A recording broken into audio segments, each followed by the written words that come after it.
Ayo, chat, turn it up. We live on Twitch, YouTube, Insta, TikTok, Kick. You already know what it is. Let's get that count up. Let's get that count up. Follow, like, subscribe. Follow, like, subscribe. Yeah, we up in that count tonight. Let's ride, let's ride. Camera on, lights flash, I'm in focus. Chat blowing up, yeah, they notice. Every click, every view, I'm devoted. Stream going crazy, energy loaded. We on Twitch with a W spam. YouTube fam with the replay cam. TikTok loops going out like bam. Kick chat say I'm the man, goddamn. Notifications blowing my phone. Chat saying yo, you in your zone. Algorithm love me, I'm grown. This my empire, my throne.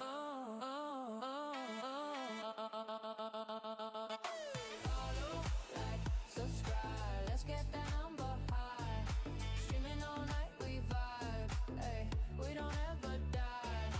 Follow, like, subscribe. We blowing up worldwide. From Twitch to Kick, we fly. Turn up, let's amplify. Follow, follow, follow, follow, like, subscribe. Follow, follow,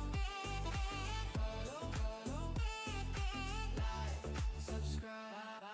Post that clip, go viral quick. Chat go dumb when I drop that trick. Content lit, algorithm pick. Brand deals hit, yeah, that's slick.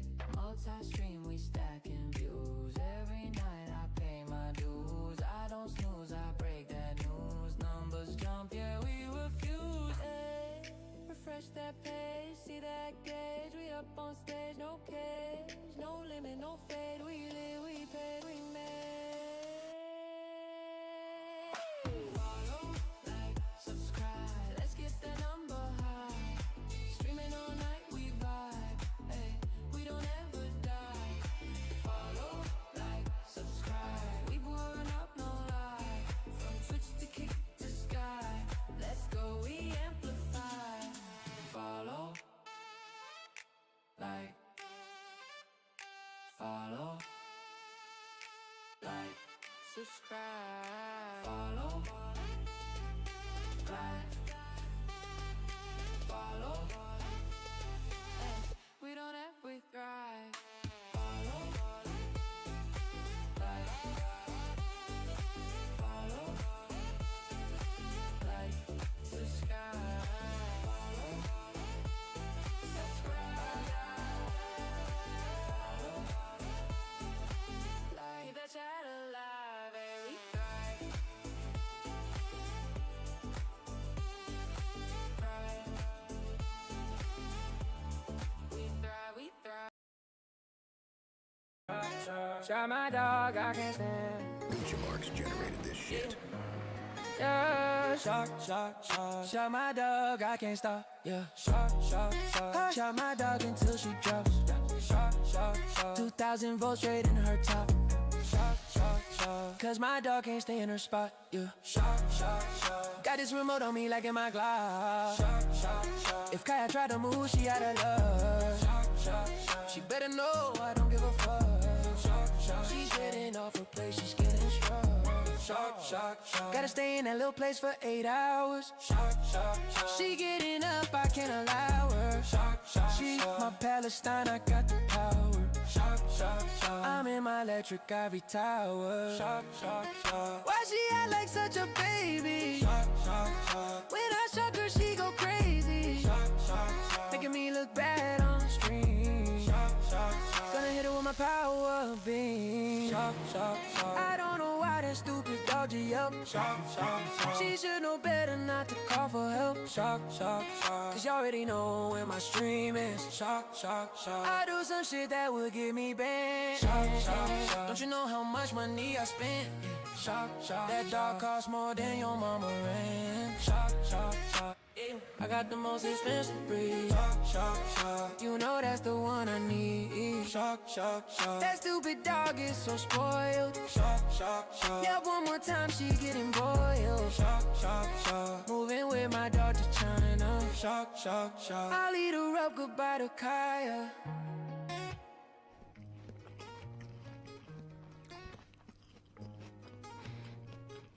I like 'em fun.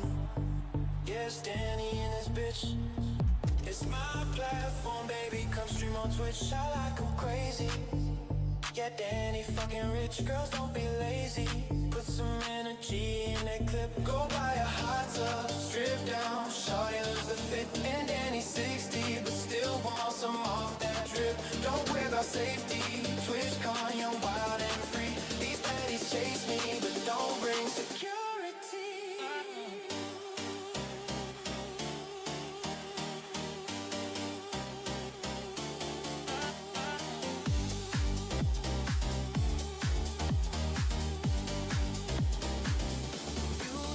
Twitch greedy, cause it's a 50-50 split. And I don't care that you get a 95 on kick. Don't be so needy.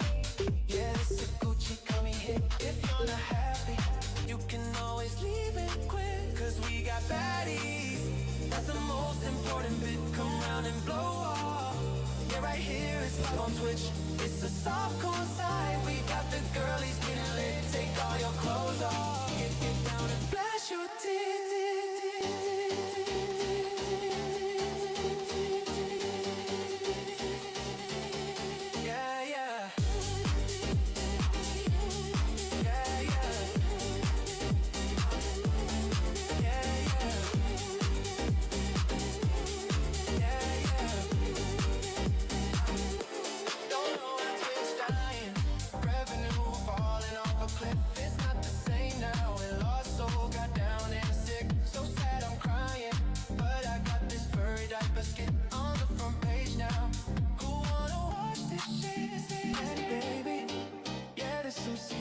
Type shit, my life a movie.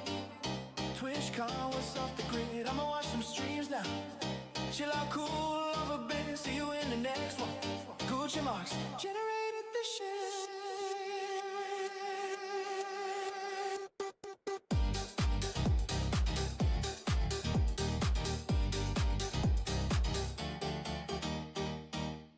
It's time to go full demon time.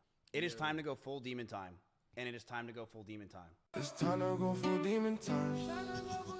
Yeah, I'ma expose every line. Not the only one committing crime. It's a Gucci Marks Halloween special. Plus she's rappers the whole timeline. I know I had bad habits. Road rage and shrooms, I was manic. But what about your rabbits? You didn't give them enough letters. Let you in for my benefit. Got too popular, can stand it. We shouldn't stream at the same time. Cause my fans think you're more proud. Hey, Emmy. Have more views than me. Plenty. All cause of these stupid plushy bears. The only reason they watch and care. Hey, Emmy. Plushy traumatic stress, there was so many. They got me living down in fear. These plushies talk all I could hear. Could call me a real veteran. Plushie war, now I need medicine. Teddy Bears gave me a heart attack. Plushie traumatic stress like in Iraq. And what I did, it wasn't fair. But throwing plushies just can't compare. Recovering from this plushie attack. Front, left, right, they hit me in my back. They keep me up, having nightmares. Living in fear, baby, I'm scared. Emmy girl, what you did to me made me something that I don't wanna be. I'm so gay. Hey, Emmy. Smashing doors, slamming. Manipulated you for all these years. Cause you threw the plushie bear. Hey, Emmy. If you still wanna marry, I'm dictating what you can wear, 'cause those pajamas a little too bare. You was hurting me so bad, throwing all these plushies.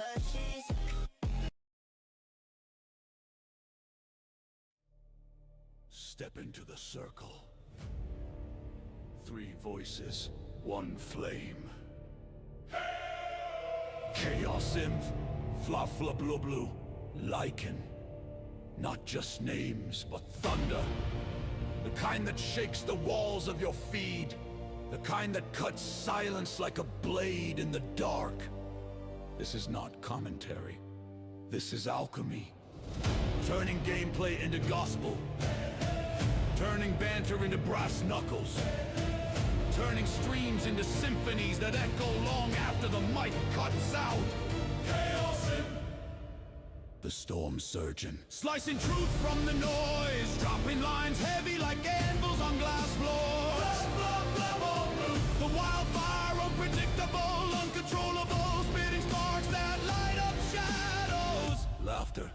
Sharper than arrows. Lycan, the midnight howl, the pulse you feel before you hear it. Wisdom wrapped in rhythm, a voice like smoke over neon streets. Together, they don't just talk, they strike. Every word a blade, every joke a ricochet, every pause a reminder that silence too can be louder than war drums. This is commentary forged in the furnace where chaos meets clarity, fire meets focus, where 3 legends turn contend into kingdoms. And if you're tuned in, you're not just watching, you're witnessing. You're part of the riot, part of the sermon, part of the legend that is still being written. So remember the names. Chaos Imp. Fla fla blue blue. Lycan. Not just commentary. A revolution in real time.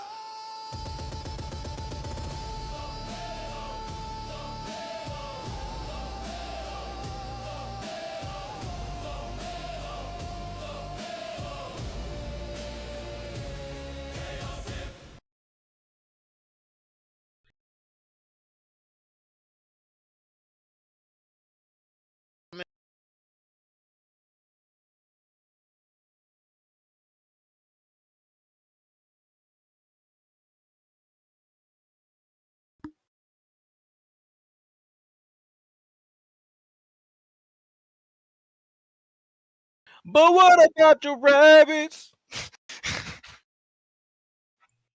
Oh my god, everything I literally just said did not even get picked up. I'm gonna lose my mind. Okay, let's try this again. Welcome back, everybody. We're commentating tonight. Back for the first time. Back for the first time in what, like two weeks now? In 5 minutes. No, it's been a week. Yeah, fuck you with your 5 minutes. We had some technical difficulties. My computer decided to it died. It died there for a minute. So couldn't do any streaming, couldn't do any really content, period. So yeah, the infamous red ring of death. It was beyond the red ring of death. It was the your shit is dead, son, and you need to figure it out. And I figured it out. We took off some parameters on my computer. It said, fuck you, if it heats up too much, it heats up too much and burns out. That's right. You did get that figured out, though? I did get it figured out as far as I can tell. This is technically the first time I've run Streamlabs. Yeah, because you just, like, you dipped out when we were in the, and we just kept hanging out. Yeah. And I was like, I'm pretty sure his shit crashed. And then like an hour later, I was like, I'm not sure if he's coming back. I was like, he's coming. And that's when I messaged you. I was like, you good? Bro, I was so fucking annoyed. Like, as soon as my shit crashed, I shut everything down. I went and laid in bed and I said, I'm done with this shit. I'm not even trying. Like, yeah, that's so crazy because it went from not working to one's working to both's working to not working again. Like, bro, what the fuck? Yeah, I just, it was one of those trying to troubleshoot that shit. It is like a probability. Like, what the hell are we rolling dice trying to troubleshoot this somehow? And that's what it was. Bruh, it was literally just playing it around made with no everything. sense. Literally It playing literally with everything. made no fucking sense. And then one of my homies is like, well, do you have all these things set up? And I'm like, yeah. I'm like, they're all built, it's pretty much default from what I have. And he goes, oh, you're fucking retarded. And I'm like, thank you. Thank you for reminding me. Thank you. Appreciate that. And then, so he had me, like, remove a bunch of parameters that, like, are, like, super non-relevant. Like, they're not needed, but, he said that, you don't need them. It shouldn't kill your computer. You should be fine. I said, cool, thanks. I'm like, if it kills my computer, I'll be calling you to fucking replace the parts. And he's like, yeah, bet. He goes, but if it doesn't replace the parts, you owe me $50. I'm like, yeah, we'll see. I was going through all that when we were playing 7 Days, because I was like, bro, I gotta figure out a way to make my laptop run faster, and it didn't help at all. But the only reason the 7 days was so bad is because of, like, all the shit that I had loaded up at that base. yeah, that was a lot of shit. Yeah. But, yeah, we're back, people. Got a little bit of drinky here. Just drop that in there real quick. A little bit of vodka lemonade. Oh, did you see that Andrew Tate's gonna be fighting? Again? Like he's going back to the ring? He's doing a streamer battle. With who? He's fighting some guy that KSI is hiring. Oh. So a big-headed forehead guy. They're saying that this guy is like 6'5" and he's an actual fighter. It should actually be a decent match. I don't even see Andrew Tate being that tall. How tall is Andrew Tate? I guess he's 6'2". They're saying Tristan's actually bigger than he is. He doesn't look it. But he's always with Tristan though, that's the issue. Oh, he's 6'3". 6'3", and yeah, and they're saying Tristan's like, I don't know, probably like 6'5", 6'6", something like that. But yeah, so he's getting back into the ring for like a streamer class situation thing. He's supposed to be fighting this guy, and then they're also saying that it could be like foreshadowing for like a fight between Andrew and KSI. Or Chase Demore? Yeah, Chase Demore. Huh. That's his name. And I guess he has like a bunch of fights under his belt already, and he fights for Misfits. That's the people I was trying to forget. I was trying to remember last time. Sidemen. That's KSI's people is Sidemen, and they have their own boxing organization called Misfits. Yeah, apparently Tate was being made the Misfits boxing CEO.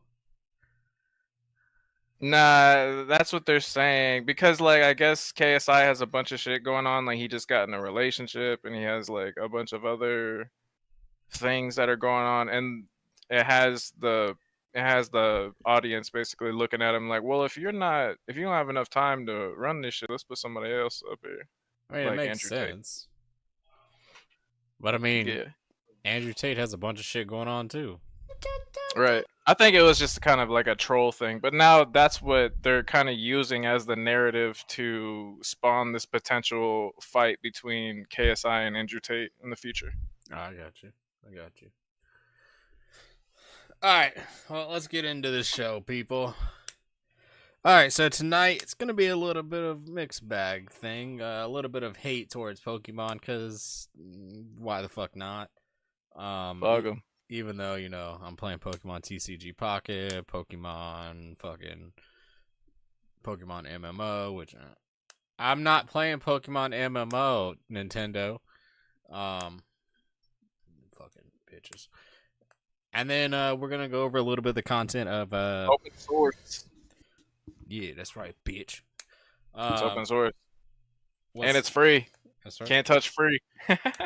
It's not free. Bug 'em. I mean, piracy is only, it's only a fucking situation because of a terrible, shitty service, That's all it comes down to. If you can buy a game and not own it, then piracy does not exist. Damn right. If we don't Got 'em. own it, it ain't real. Would you get down? I don't want to have to break out the shock collar. Whoo! Go to place. Free cat. Free cat.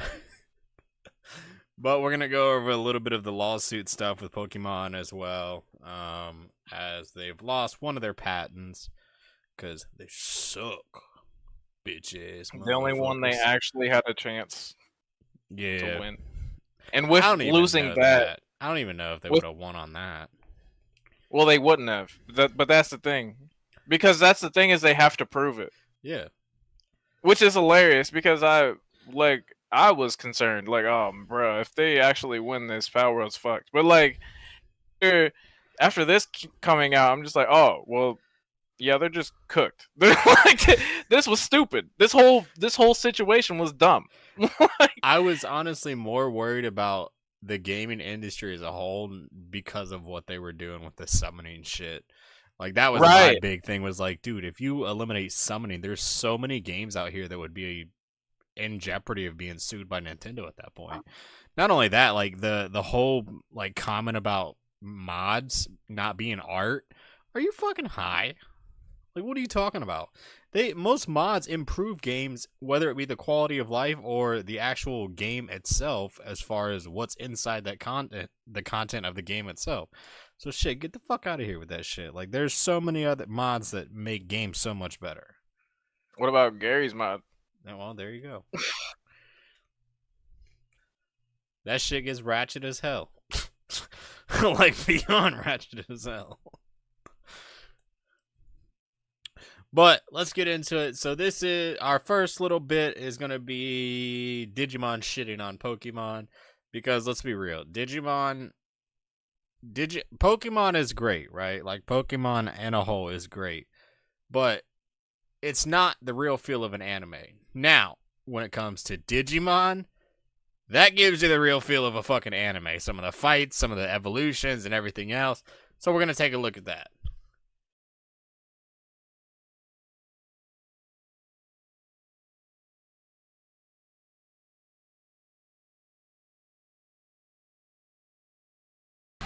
Bruh, I mean, like, like what? this is from the Digimon game? Supposedly, this is from the actual Digimon game out now. Holy shit.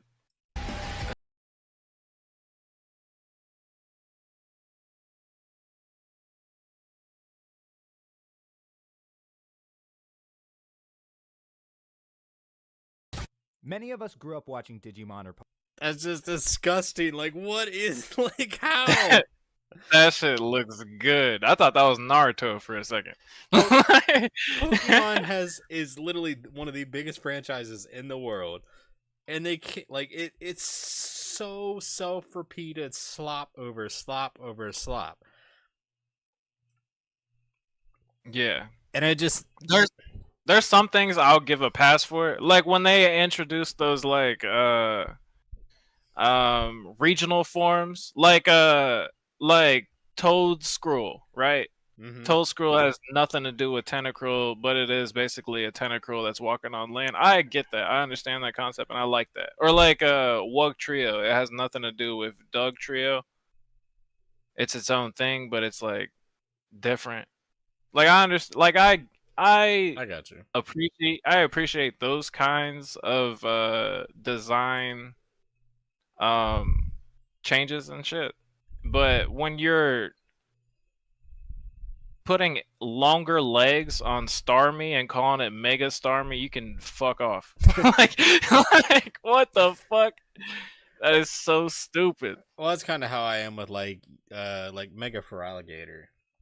Like when I saw the design, they're like where it like transforms back into a Totodile, and it's like, but what was the fucking point? Just make it Mega fucking Totodile then, you know? Like, I understand the concept of the art, but like, what was the real point of making Mega Feraligatr if you weren't actually gonna do anything?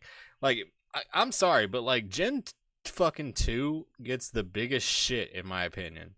Like, they get shit on the most, next to like Gen 3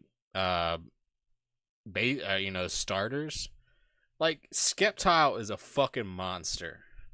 Like, if you've ever played through any of those, Pearl, or not Pearl, Emerald, Ruby, Sapphire, if you played through any of them bitches, you know that those 3 starters are fucking champs as is, because already they've got 2 of them have dual typings, because that's kind of when it started. But like fucking Blaziken, once you get it up there, is a beast. Lovely. The fire chicken. Skeptile. Love that. When you get Skeptile Love up there, that. it's a fucking monster. I used to one-shot motherfuckers' entire teams with a Skeptile. It's because he was a beast. And what is it? It's not Marshtomp. His final form. I forget his final form all the time. Swampert. Swampert was a fucking monster too. Can't affect him with electricity. Can't fuck him up with fucking really much of anything. Like he was just a beast of a fucking Pokemon. Mm-hmm. But they get shit on and get zero love from the fucking creators. Where Pokemon like Charizard, fuck Charizard. My thing I is, got Charizard in my background. my thing is, there are Fakemon designs that are leagues. They're blowing Pokemon out of the water. Look at channels like True Green 7, where he just has creators come on and they just design Fakemon, and it's the sickest designs possible. Yeah. And the mega designs are mega designs. Like, it's drastic changes when they actually do design mega Fakemon. So I just think it's lazy. I think it's lazy on their part. Well, some of their creators are lazy. I mean, we just saw it with Pokemon TCGP. We saw them literally rip the Lugia and the Ho-Oh off of somebody. It wasn't even like their artwork. Like, it was literally somebody else, a fan-made artwork. And they straight ripped it. So, I mean, some of this shit they are getting lazy with. Like, the games should be your biggest indication of shit where they're just lazy. They have no competition. They have nobody that... You're going to drive me nuts jumping up and down on this desk all night.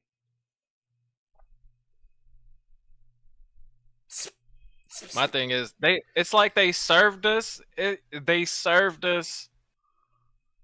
ham sandwich, right? When we didn't have anything. We didn't have anything to eat. They served us a ham sandwich. We were like, damn, this is a good ass ham sandwich. I mean, and then they just kept making that ham sandwich over and over again. And then somebody else came through and they're like, we can throw some cheese on that ham. Now we got a ham and cheese sandwich. And instead of being like, hey, let's throw some condiments on this, let's throw some lettuce, tomato, onion on this bitch, they're like, nah, we gotta get rid of that guy with his ham and cheese sandwich. Fuck them, and we're gonna make everybody enjoy our ham and sandwich again.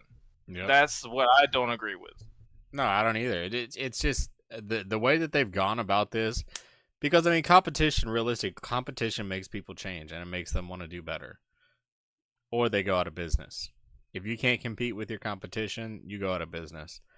And right, and instead of competing, they're just getting rid of their competition. Yeah, they're trying to be the monopoly. They are literally trying to make a monopoly of the fucking business. Like, it's insane. But I mean, we saw it with like Digimon back in the day. Like, Digimon was on its come up, and then if I remember right, there was a bunch of shit with Digimon and Pokemon back in the day when it came to like copyright. And Digimon said, fuck you. We're not copyrighting shit. Bitch. Check out our evolutions versus your evolutions. But crazy. Let's hop into this video. It's called Pokemon versus Digimon. The actual truth. Pokemon. Some of us enjoyed both, but I'm sure you remember on the playground talking about how Wargreymon would beat any Pokemon, or maybe about how Charizard would steal Metal Garurumon's lunch money. Well, in this video... Bullshit. I'm saying bullshit. Charizard's getting Metal his ass Garurumon, whooped. are we serious? Metal Garurumon goes so hard. And fucking Wargreymon is like... Bitch, what? Come on.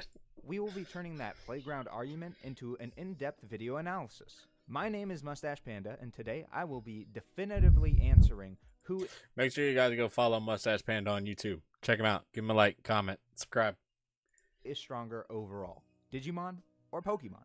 To do this, I'll be going through each level of Digimon and Pokemon, from Rookie and Basic to Mega and Stage 2 with Mega Evolution included.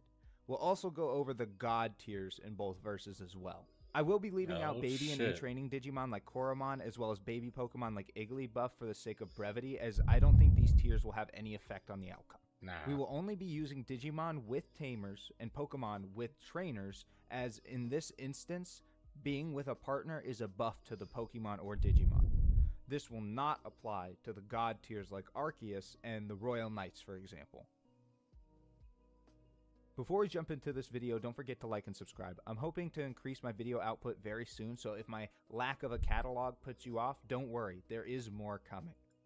That's right, people. Like, subscribe. Mustache Panda. Go check him out. Starting off, we have Rookie Digimon versus Basic Pokemon. Now, see, here's the thing you got to realize. This is actually supposed to be basic, bitch. Rookie. Overall, I have to say this is probably the most complicated tier. For Digimon, No, that's not fair because basic is Squirtle's a basic, and Squirtle's the greatest Pokemon of all time. So I don't know about that. Squirtle ain't no basic bitch. All right, I guess I'll give you that. An Adventure Try, and Saver's Agumon, who has his own burst mode and was able to stop Yggdrasil with it with the help of Marcus. But on the other hand, we have Ash's Pikachu, who, with the use of a Z move, was able to beat one of the Tapu Guardians alongside Ash's Bulbasaur fighting Reggie. Fucking Pikachu is the biggest fucking sign or showing of plot armor that's ever been created in a TV show. And that's saying something when it comes to Goku, okay? That's all I'm saying. In Gen 3, for example. This clearly shows that the high tier rookies and basic Digimon are capable of some crazy things, so I think this tier might come down to two things. The consistency of this power level and the top feat from this level of that Mon. If we look at the majority of basic Pokemon, fighting trained legends is not consistent at all. Shoot, it's not even consistent with Pikachu. In Gen 3, Pikachu went from taking attacks from Stage 2 Pokemon to losing to a wild Trico, who is hardly wall level. We could say the same thing for Marcus's Agumon, but looking at Tai's Agumon as well as some of the other Digimon partners, we see fighting off champion level Digimon to be somewhat consistent. After their first evolution in Episode 2, they managed to all take out a Kuwagumon altogether. This shows a clear path of development for these partner Digimon and shows their feats to be more consistent at the lower level. If we look at the most consistent feats for Pokemon, we can see that most basic Pokemon are around wall level with multiple AP outliers that make this tier of Mon inconsistent. Whereas rookies seem to be more consistently scaled to small building level via being able to slightly match amped champions, as well as the destruction caused by Agumon that shows in the pilot for Digimon. Keep in mind this Agumon is not even a partner Digimon, just a strong Agumon. But we also see Digimon like Patamon in Adventure go up against Elecmon, who is another rookie, and is almost pushed Patamon to evolve. And this Elecmon has no real feats past wall level, just like Trico. Based on this information, and the amount of inconsistencies we see in both series, it's safe to say that this tier is a draw. Okay. When it comes to Champion versus Stage 1, I think we can pull more consistent feats and lore into the fray. Looking at Champion Digimon, we have some pretty awesome examples. Starting off, we can look at Greymon from the Adventure 2020 Greymon! Ogremon is implied to have beaten a Skull Greymon to earn his Bone Club. Skull Greymon should be astronomically stronger than the Devimon we see in Adventure, who is able to split apart File Island with his powers. This can be backed up via Metal Greymon, who's frequently compared to Skull Greymon, but with intelligence. Does this mean Ogremon is large island level or higher? No. But it means he, and by proxy Greymon, should be relative to an extent. This makes it safe to assume a low ball of mountain to a high ball of small island depending on the champion you're looking at. Let's take a look at Stage 1 Pokemon. There's a bit less inconsistency. For example, we have Charmeleon, who should be relative to Dragonair, as not only do we see Ash's Charizard fight and beat a Dragonite later on in the series, but their base stat total is extremely close, with Dragonair only coming out ahead by about 15 points. We see in the Adventures manga that Lance's Dragonair was able to decimate a part of a large city. This should apply to most well-trained... Jesus Christ, a small city? That's Lance's Dragonair, though. Lance, the Dragon Tamer. Lance, the Dragon Master. Get your Mhm. ass down. Train Stage 1 Pokemon with a similar stat total, such as Ash's Charmeleon as well. This would put a good portion First of all, why is Lance's fucking Dragonair destroying towns? Like, buddy, you got issues. of Stage 1 Pokemon at small city level, excluding your Metapods, Kakunas, Silcoons, which is honestly quite impressive. Keep in mind, this damage was done with a Hyper Beam by Dragonair, widely considered one of the strongest moves at the time of the release of the chapter it happened in. Even with the Pokemon's Right. impressive feats, Digimon scaling to mountain level just gives a slight edge overall. This point goes to Digimon. Hell yeah, Brett. Oh, I'm sorry, I'm not biased. Ultimate in Stage 2 is where we start to see a bigger gap overall. We can start Ultimate in Stage 2 is where we start to see a bigger gap overall. We can start off with a baseline being the average Charizard. In the Pokedex, it stated that a Charizard can destroy a mountain. This is backed up by a statement for Wild Tyranitar in the Pokedex as well. It states that Tyranitar is known for dropping mountains while stomping around, similar to how Charizard is able to melt one.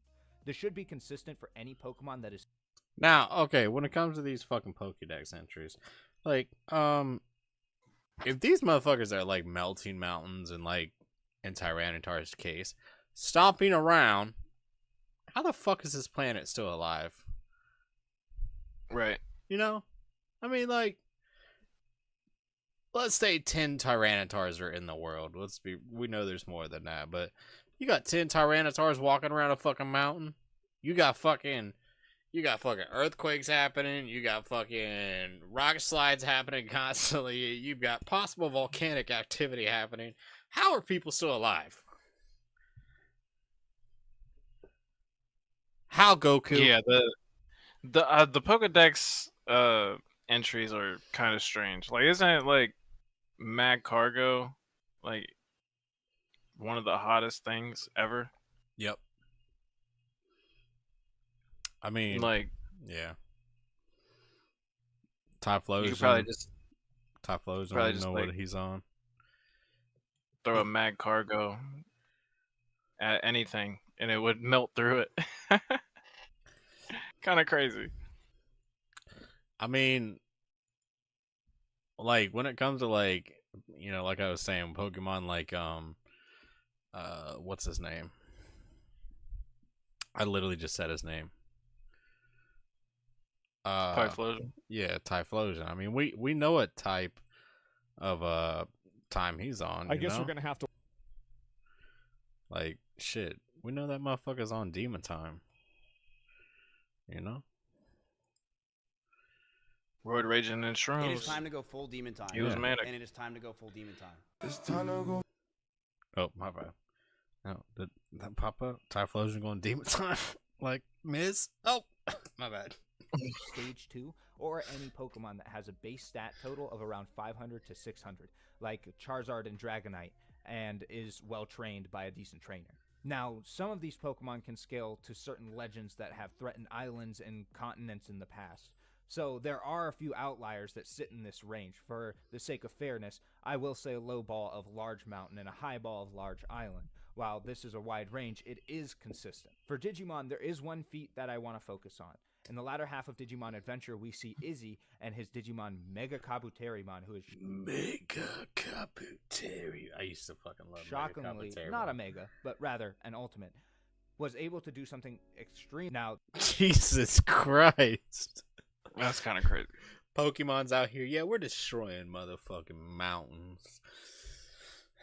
Digimon out here like, yeah, fuck that. We're fucking up dwarf stars, bitch.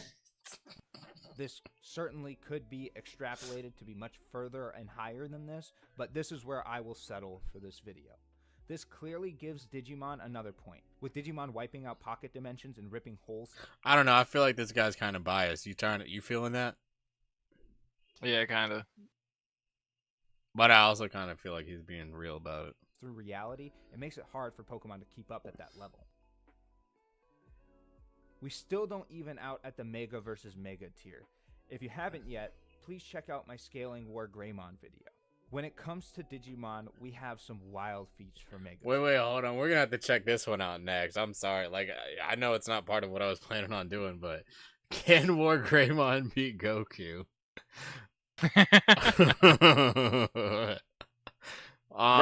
video about how SpongeBob can beat Goku. I mean, because fucking SpongeBob's like SpongeBob, bro.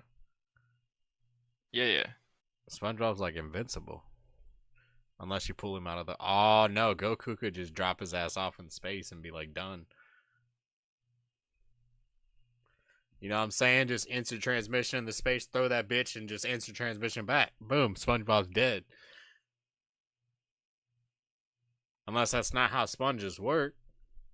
Like, can you bring a sponge back after it's been frozen in space? I'm curious now. From creating their own mini-verses that are shown to have an uncountable number. Look, you know what? Let's look at them in ChatGPT real quick.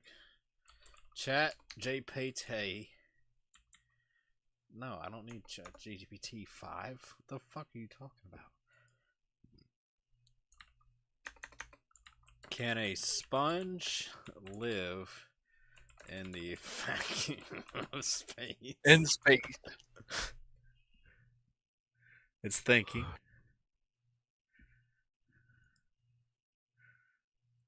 Will this shit read this? As a sponge as we know it on Earth would not survive this back in space. Alright, Goku wins. Alright, done. Number of celestial Yep. bodies to tearing apart the But digital world. SpongeBob has the pencil in the Doodle Bob episode, so SpongeBob could just erase Goku. Alright. I'll give you that one. Go boy, Me hoy, me noy.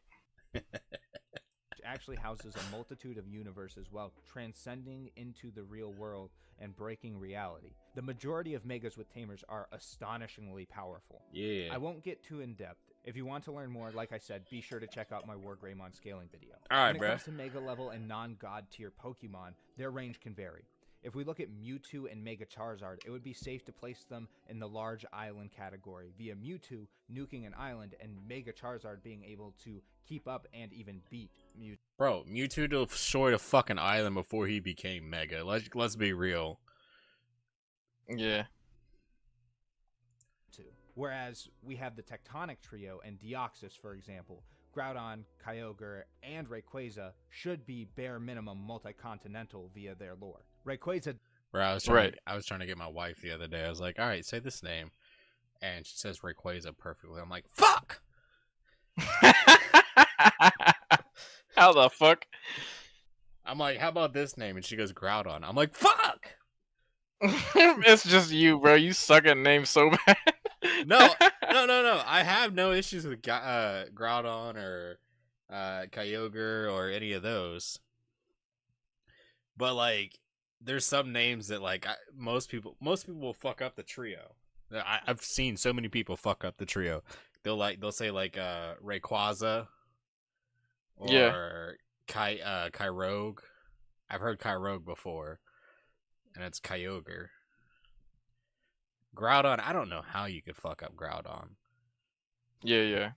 But it was funny. Like my father-in-law's in town for the girl's birthday, right? So we have a Pokemon book, and he's like my father-in-law's never fucking read Pokemon, looked at Pokemon. So I handed him the book, and I'm like, here, read this to the girls. And I was waiting for him to start reading the fucking names, and he starts reading them off perfectly. He's like Mimikyu, Dedenne, fucking Ludicolo. I'm like, what the fuck? I'm like, am I the only one that struggled with this as a kid? does go a bit further, though. In his base form, he was able to frighten the other two primal forms into backing down. In his mega form, though, we see Rayquaza do some impressive stuff. Rayquaza was able to stop a meteor that very likely would have destroyed the planet and absolutely destroyed Deoxys, who was the one contained within that meteor being propelled by Deoxys' energy. This should put the high non-god tiers like Mega Rayquaza, Eternatus, and Mega Mewtwo around planetary AP ranges. Like I said, Eternatus, I don't even... Especially Eternatus. Is he even, like, from our planet, if I remember right? Or, well, from Pokemon planet, Eternatus? I didn't play that generation, but I do believe he's from the Paradox, right? He could be. I played through the game, but I don't remember like what he was. Bruh, I didn't know that Miraidon and Koraidon are paradox forms of Cyclizar. I didn't even register that. But looking at it, I'm like, god damn, Cyclizar really came a long way. Yeah, he had a big blow up. Said at the start, we still see a huge imbalance here. At bare minimum, we are seeing low universal feats from most tamerless megas, upwards to low complex multiversal from Digimon, with planetary at best from non-god legend. It's safe to say Digimon gets the point here. And this is where the balance comes back, in the god tiers. We have Arceus, Giratina, and the Time Duo. You can extrapolate other Pokemon to their level, but in this instance we will be focusing on them as they are the most consistent. Palkia and Dialga are shown to be more than capable of resetting space-time. This would likely include 7 of the 8 different realms that are located in the Pokemon world as well. Looking at this as a shared feat, we could put this at near the Multiversal Plus level for both of them. We can back this up by looking at ultra wormholes that connect to other Pokemon universes. Oh, if yeah, you take yeah. This and look The at Beast Arceus, Realm or whatever. the god of the Pokemon world, he created everything, including the realm that he exists in, which transcends the time-space of the Pokemon world, which we have established is an infinite separate space-time. Via transcending the universe in this way, it classifies him for low complex multiversal. But what about the god tiers in Digimon? For this we have to look at Yggdrasil and Omegamon X. Yggdrasil exists in Kernel, which is a realm that transcends the realm of the 4 holy beasts by several layers, several being more than 2, less than 3. Now, I will have a video that goes through the layers of the digital world. What the fuck? How can you be more than 2 and less than 3? Essentially, Kernel 2.5? extrapolated to be anywhere from 10th to 12th dimensional, or high complex to hyperversal. There is possible outerversal scaling, but for me, that is all theoretical. How does this apply to any Digimon? There are 2 specifically that I would like to bring up: Omegamon X and Victory Greymon. Let's start with Victory Greymon. They are an evolution that is specifically born to defeat Yggdrasil. Now, to my knowledge, that has never happened. Omegamon X has been able to. Not only that, using All Delete, they were able to reset Yggdrasil, the kernel, and the digital world in one fell swoop. This would classify Omegamon X for the same tier as Yggdrasil. This should apply to at least a few megas such as Alphamon, who is relative to this same Omegamon X. The final point goes to Digimon. Damn. I was playing a Digimon game on my phone, and I had Omegamon X and Alphamon. And they're both strong as fuck. That Digimon is overall the stronger verse. Thank you all so much for watching. Make sure y'all go hit a like, hit a follow, hit a sub on old Mustache Panda over here. Take away from this. Damn right, Digimon will whoop the fuck out of Pokemon all day long. I don't give a fuck what version of Pokemon you giving me. Digimon whooping that ass. But also, it's kind of irrelevant. It's like the same argument with like Naruto versus Dragon Ball Z. Dragon Ball Z, yeah. Yeah. Dragon Ball Like Z is Naruto- fucking destroying you. Yeah, but also Naruto does go hard as fuck in its own verse. Like all of those characters, like they're entering fucking Tsukuyomi and fucking Pain. all kind of. I'm sorry, but Pain goes so hard. I love that like entire arc.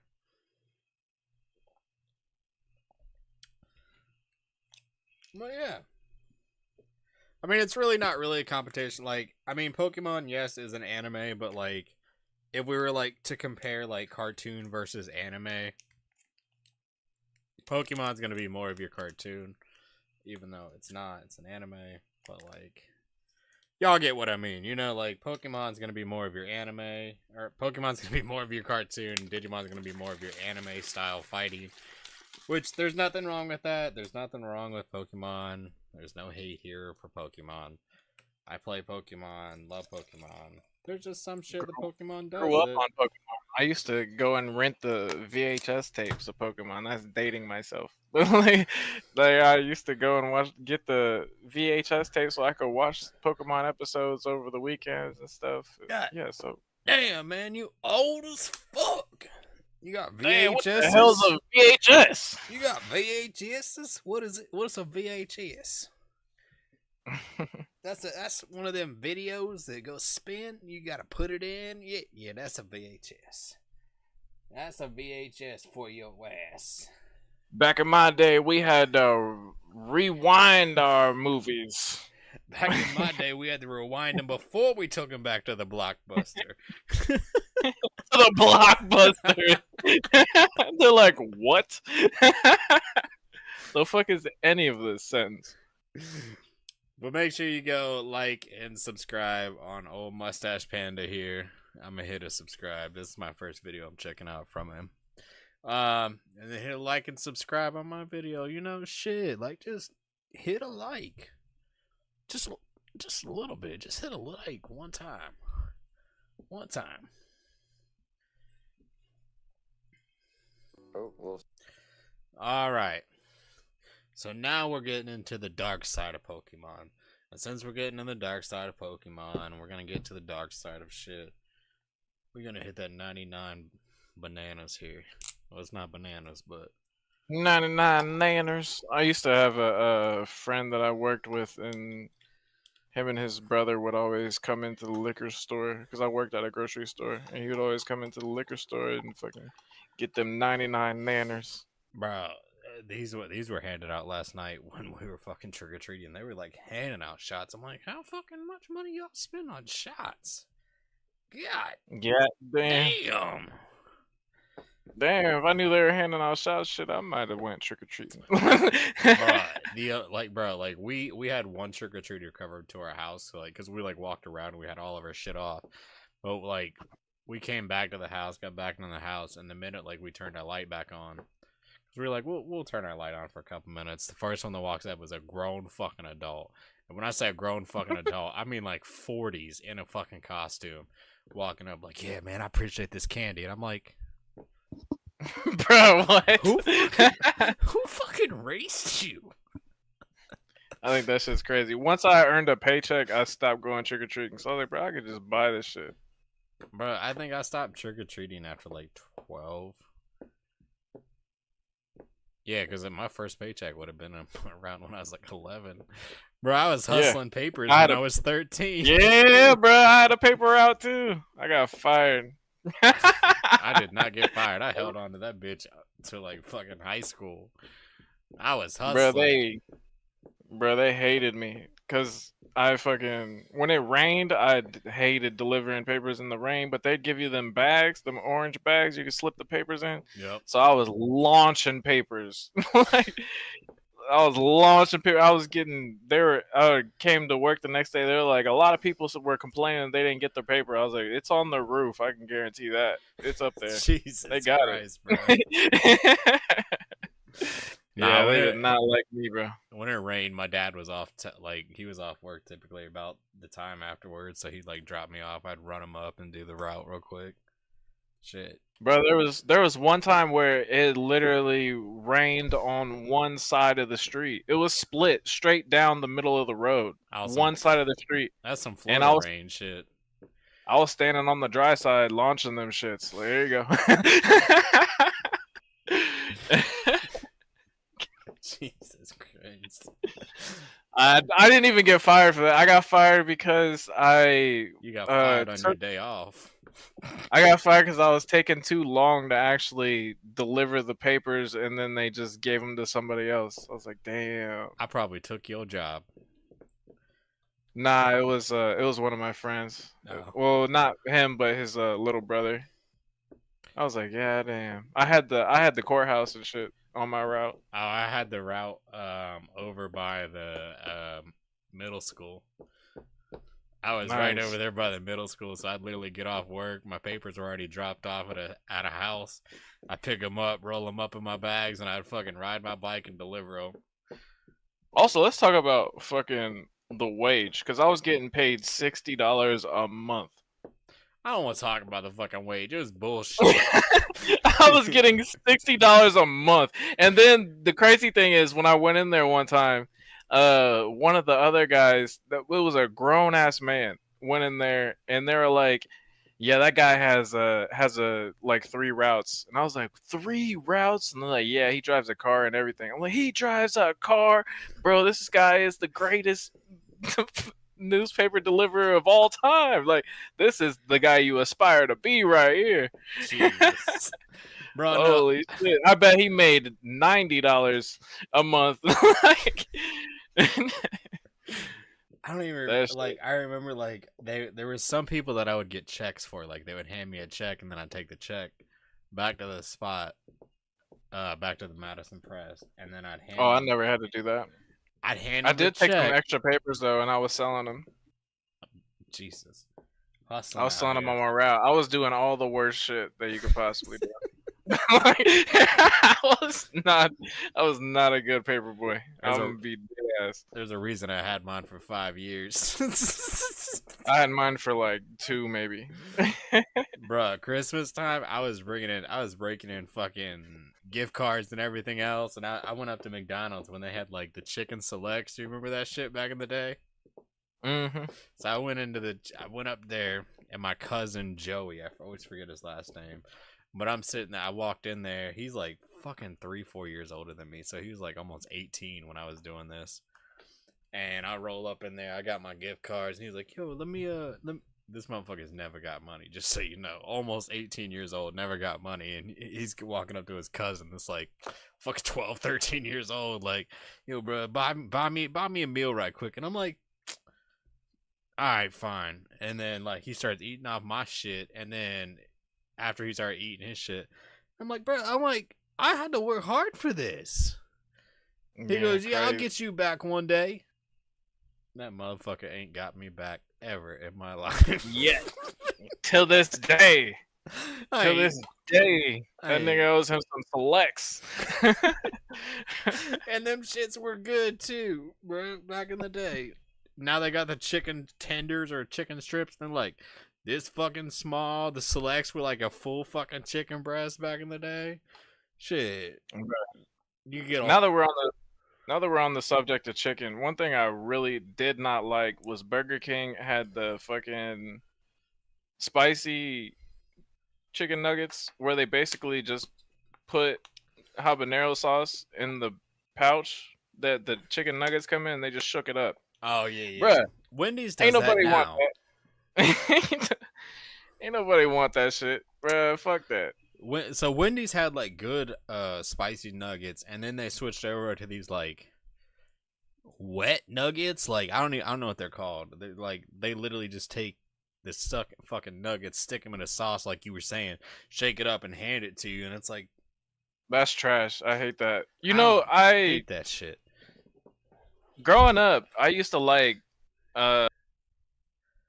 sauced nuggets, or like just like wings sauced, like I don't and like I was eating shit wet. I was eating boneless wings at the time, but I was also using a fork because I was eating boneless wings. And yeah, as I've grown older, naked wings are the best. I don't give a fuck who you are. Naked wings are the best. Now, see, like I don't have issues with like them being sauce, but like when I see people that are like, yeah, I want my shit dripping wet, I'm just like, nah. Like a little bit of sauce is cool, but like fucking where it's like dripping off, and I'm like having to like let me grab a napkin. All right, that's one wing down. All right, let me grab another wing.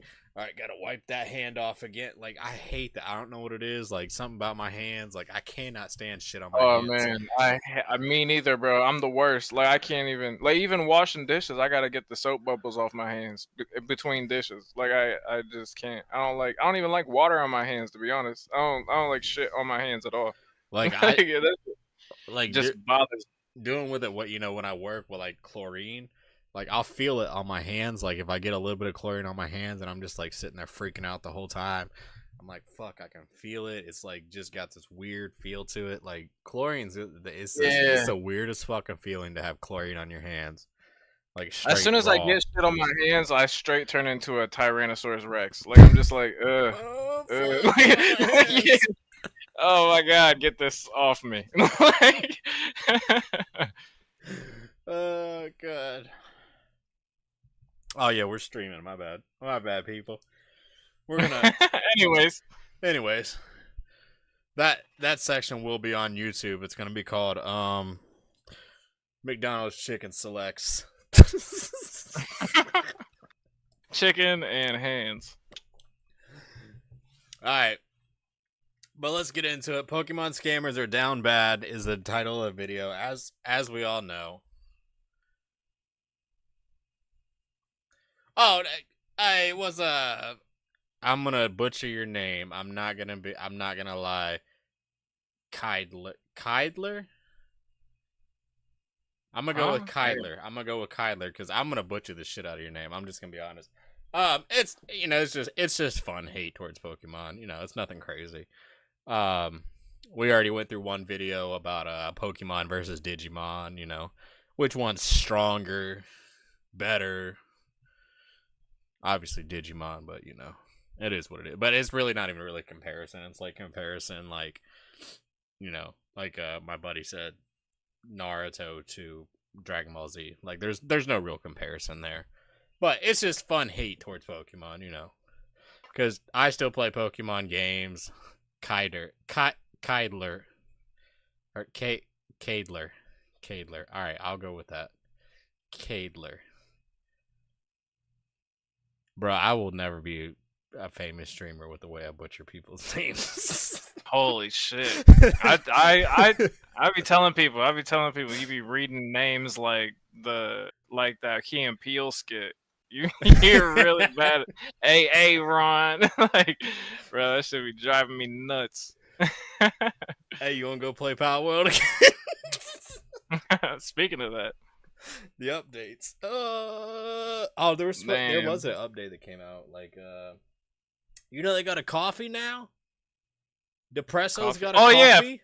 Yeah, the Depresso Espresso. Yeah, Depresso's got a coffee now. The Depresso Espresso. Yeah, shout out to Depresso. Hell yeah.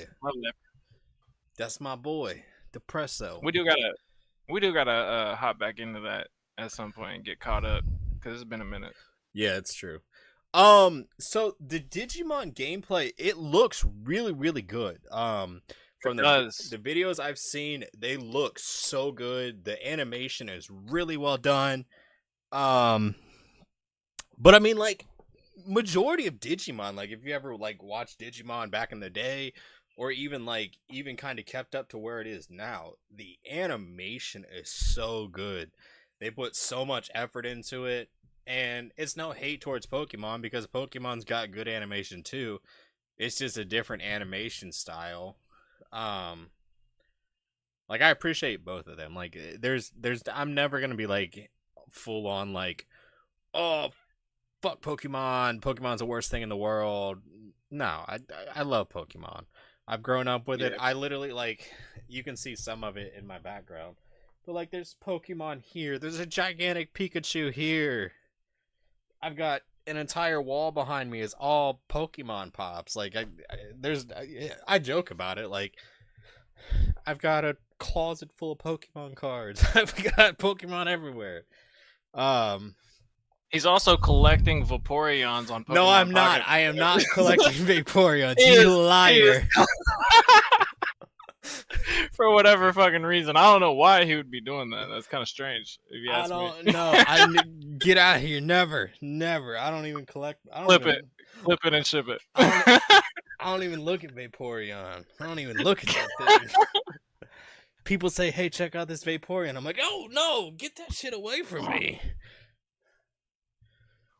I mean, unlike my co-host here looking at Lopunny all the time, like, damn, she's thick. Hey, bro, I'm just saying, I saw the video that you posted about it. You sent me a video talking about it, like, yeah, man, check out this Lopunny, thick as fuck now. Got the leggings on. Yeah, I am. No. I'm not one of those people that, like, crashes out on Pokemon. Nah, I think I've made one video and we were going over like the different megas. And I got some hate for that video and I'm like, it's I guess some people were hating on the way I was talking about it, but it's not that big a deal. Like, I wasn't hurt about it or anything like that. But yeah, I mean, like, if you're realistic when it comes to Pokemon, you can't agree that, like, as you said, Pokemon's been lacking. Like, I didn't like Sword and Shield. I played through it. I beat it. I collected everything, got everything I needed from the game, finished it. I played Arceus. I did not like Arceus at all. It was garbage. Then I stopped playing. Didn't play Scarlet. Didn't play Violet. Didn't touch them. I've watched ZA gameplay, and I refuse to play it. I refuse to play $70, $80 for a game that I'm not going to get enjoyment out of. There's just no enjoyment out of that game that I can see. A lot of the megas, I can't get into the megas. Starmie hurt my feelings so much. I love Starmie. I'm trying not to cry right now. I love Starmie so much. And they destroyed my man Starmie. Bruh, they turned him into Patrick Starmie. But yeah, I mean, I've played literally every Pokemon game up till Scarlet and Violet. And I played up to Black and White. But Black The and first White one. were so good. Mm-hmm. I mean, there was minor issues. There was minor issues with Black and White, but like, I'm not gonna like nitpick that shit. But even like Black and White 2, those were really good games. And you can tell there was a little bit more passion behind it, and there was a little bit more feel behind it. You know, back in the day, and they didn't have competition back then really at all either. But like now that they do have competition, it's kind of like, now that you have competition, you should up your game rather than like attacking everybody. That's just the way I see it. Like I think competition should make this better. Right. Oh, It's more of a company issue than it is on the IP itself. Because Pokemon is still a great fucking IP. It's just what they're doing with Pokemon is not to par. yeah. I mean, some of the cards, so me and my co-host Kenny, we both play TCG Pocket, and then like I collect some of the newer cards. I'm not like super hardcore into collecting cards, but like I'll collect some of the newer cards. And the artwork is just immaculate on some of these cards. There's so much depth and so much like thought process put into these cards that you're just like, okay, where is this same passion for the artwork and the cards that we don't get in the games? Like the Mr. Mime card when he's playing chess, and there's no chessboard or pieces, but he's clearly playing chess, bro. That's sick. Yeah. I don't even know what you're talking about. Which one is that? Is that from the Mega? Nah, there's a I'm not sure if it's. I don't even know if Mr. Mime has a Mega, but there is a Mr. No, Mime I meant card like art the Mega where he- set. Mr. Mime. Oh, I can't even spell mime. Chess card? It's apparently a card. Oh, it's a full art card too. Oh, it's 150. Oh, this is dope. Right? I like this. One of my other buddies, he's like a hardcore Pokemon collector. These were like Pokemon Chinese cards. And they look so good. Let me see if I can find one. All right, Kai. Thanks for popping in. I appreciate you.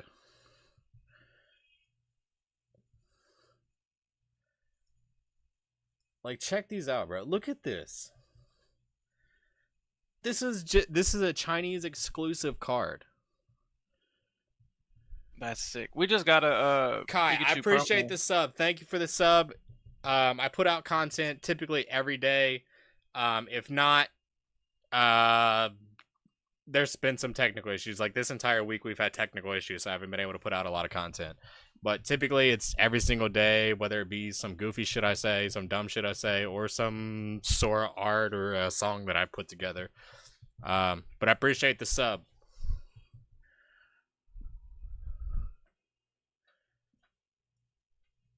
And look at this. This one, like, he was showing me this one too. Like, the Jigglypuff. Like, there's so much here. That's so dope. Yeah. Hey, appreciate the sub. And it translates because Pocket has some sick card art as well. It does. Pocket has a lot of great art to it. It's so good. But these are like Chinese exclusive cards, and I'm like, dude, they're so good looking. Like, I mean, look at this. I would love this card in Pocket. This would be such a nice card in Pocket. Hell yeah. Yeah, it would. They just dropped a Pikachu card for the month subscription. Yeah, I saw that. But hold on one second. I'm drinking alcohol, so it'll be a lot more pee breaks than I normally deal with. So I'll be right back. Kenny, entertain the masses. Shit. So let me tell y'all a story about this guy named Chaos. When he was a little boy, he had a dream that he would collect all of the Vaporeons on this planet. And he's not been doing great at it. But now that he's playing Pokemon Pocket, he has had a revitalization of his dreams. And he's been collecting all of the Vaporeons.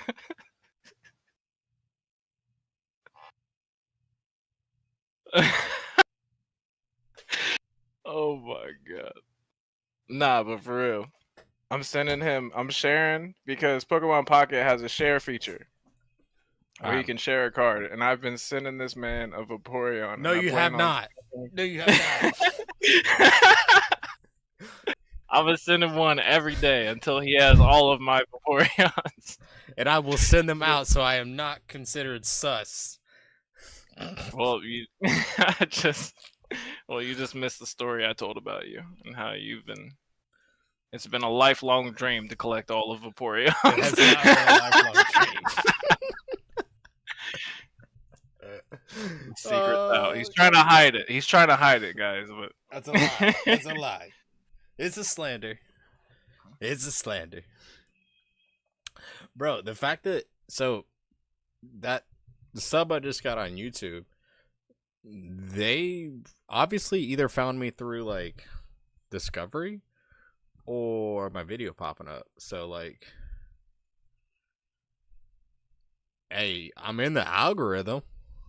Hey, speaking of algorithms, have you heard of Group 7? No. What's up? So there was a channel that was trying to understand algorithms, so they made a video. They made, I think, 8 videos, and each one was titled for a group. And for some strange reason, Group 7 was the one that popped the fuck off. I even got a video for it in my feed. I wonder why. And it was basically, I only watched like the first 30 seconds, but it was like, if you're listening to this video or watching this video, then you are a part of Group 7. And I'm guessing they probably did that with the rest of them. Like, you're part of Group 6, Group 5, etc. But the Group 7 video popped the fuck off, and I've been seeing a lot of shit about it because people were like, "What the fuck is this Group 7?" And I don't know what it is, but I'm in it. Like, are they? I mean, is it like? Did they produce the same video? Like, I'm curious. It was basically, it was just a social experiment to try and understand the algorithm better, and I don't think there was any better understanding achieved. It was just like kind of strange how the Group 7 thing just kind of popped off. So, like, this is something I've always been curious about. So, like, typically whenever I use numbers, I use 13, or 7. 7 is what I used to use. 13 is what I've used more often. It's Chaos M13. But also when it comes to like a lot of the things I use, it's 42, 56, which if you know anything, 42 is 6-7. Not 6-7. 6-7. Yeah, not that. That was I did 6-7. I did that shit before this shit. And then 56 is 7 and 8, right? So the only two numbers that make it's 92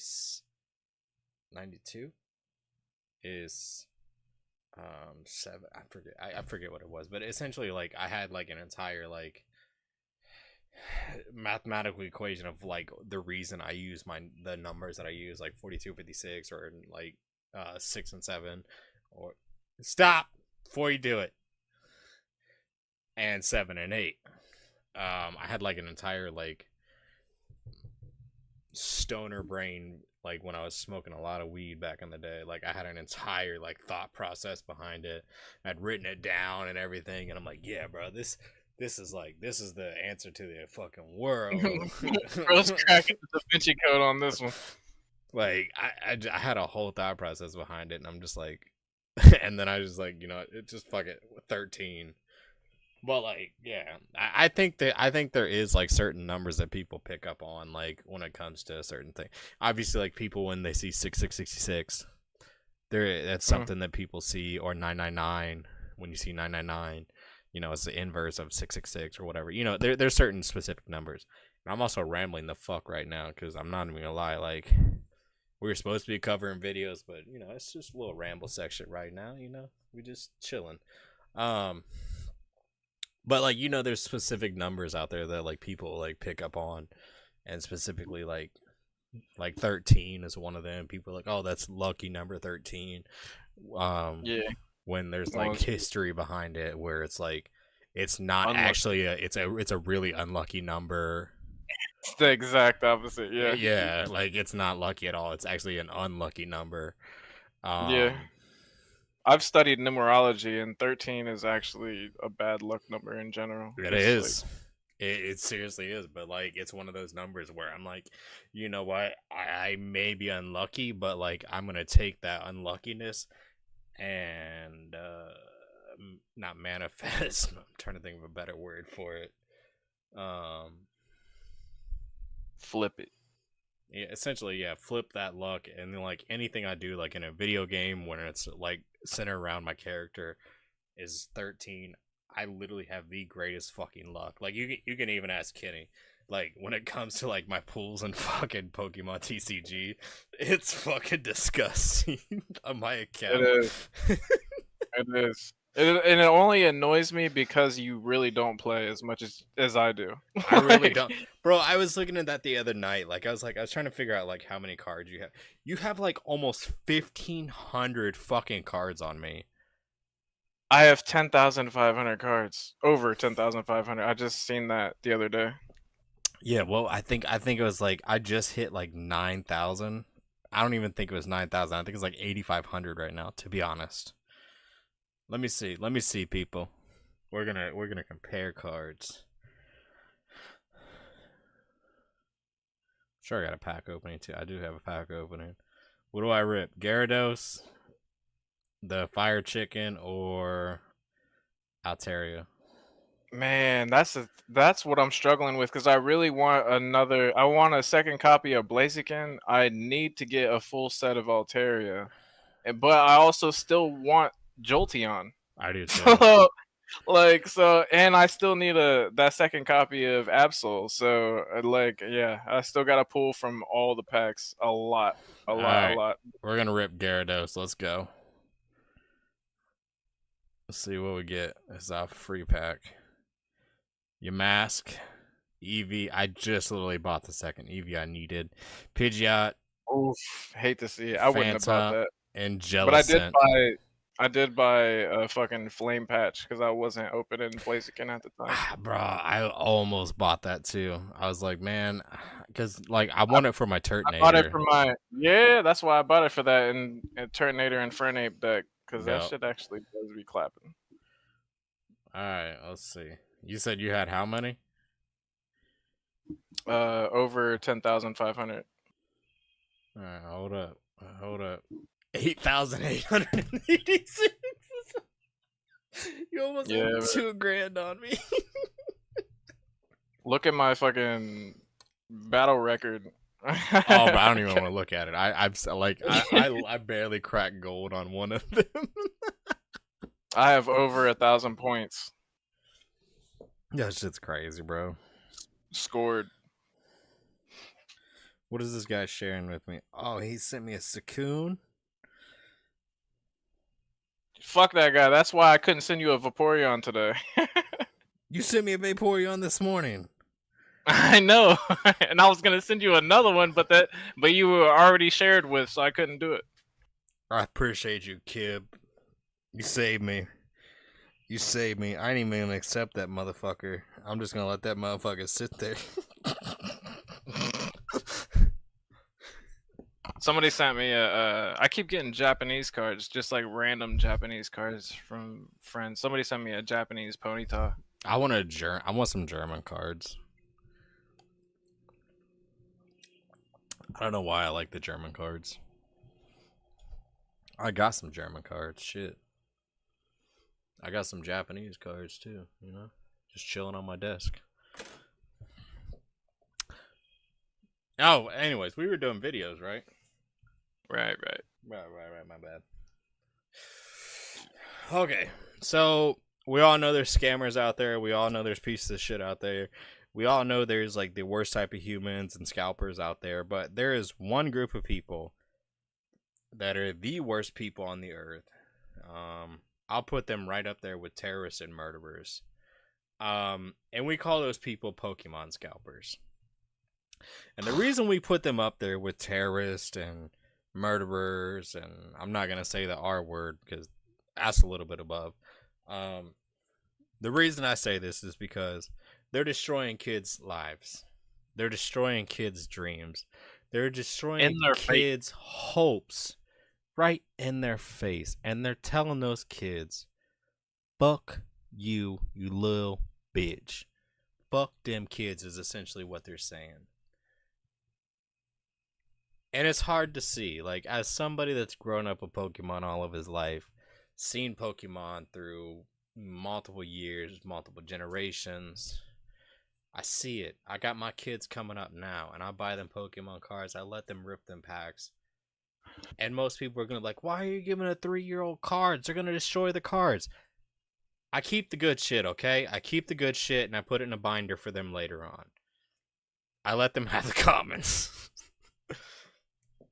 But, saying that, the joy that you get from ripping a pack of cards, finding something really shiny, which y'all get fucking shiny cards so much easier than we used to do back in the day.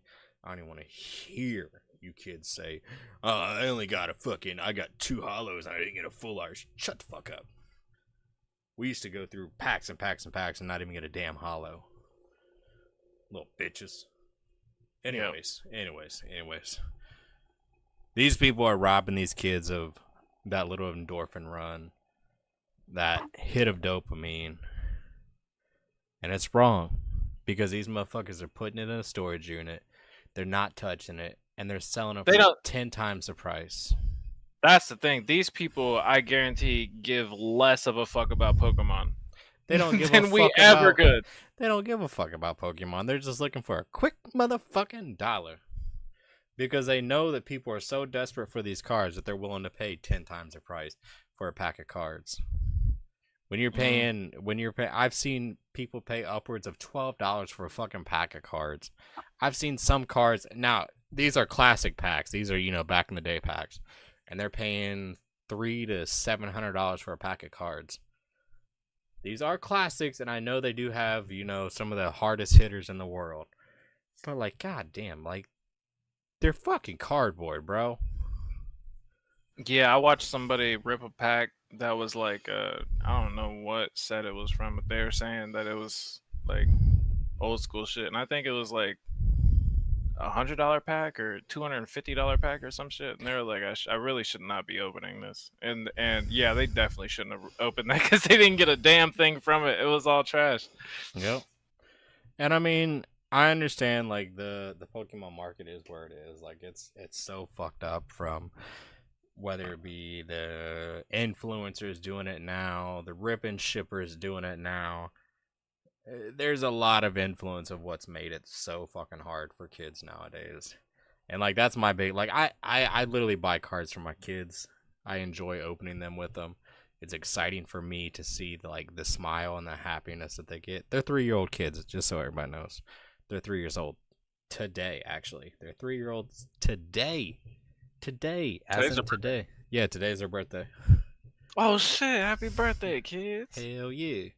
God damn.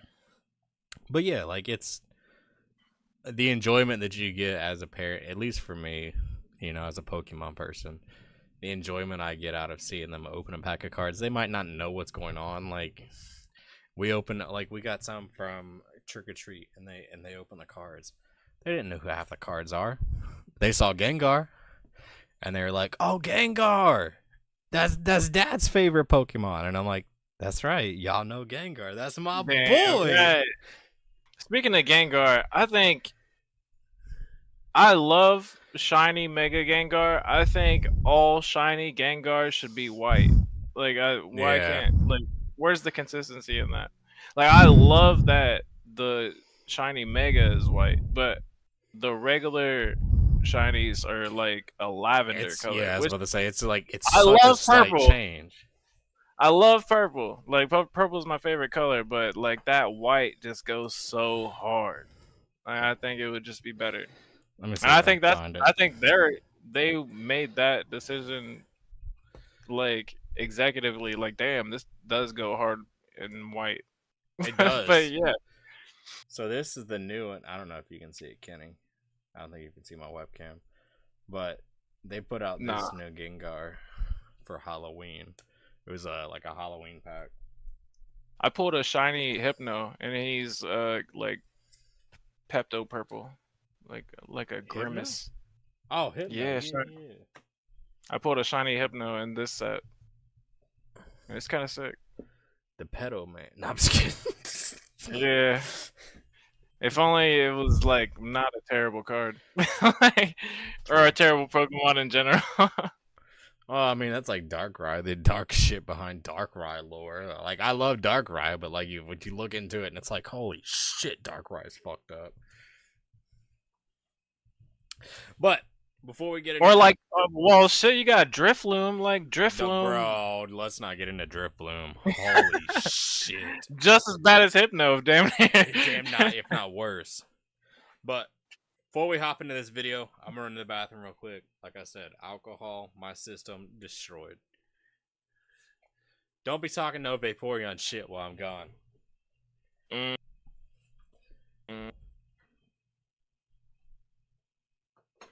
Yeah, so anyways, guys. 8,000 of those 88,000 cards that he has are Vaporeon. I guarantee you. I've seen it. I've seen his collection. It's just all Vaporeon. He has the full arts. He has the regular arts. He even has the parallels from the last set, from Deluxe. It's just all Vaporeons. That's all he got.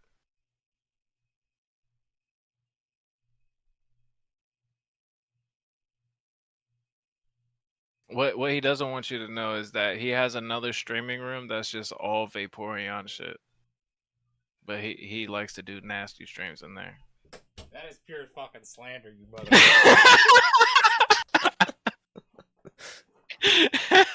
Pure slander.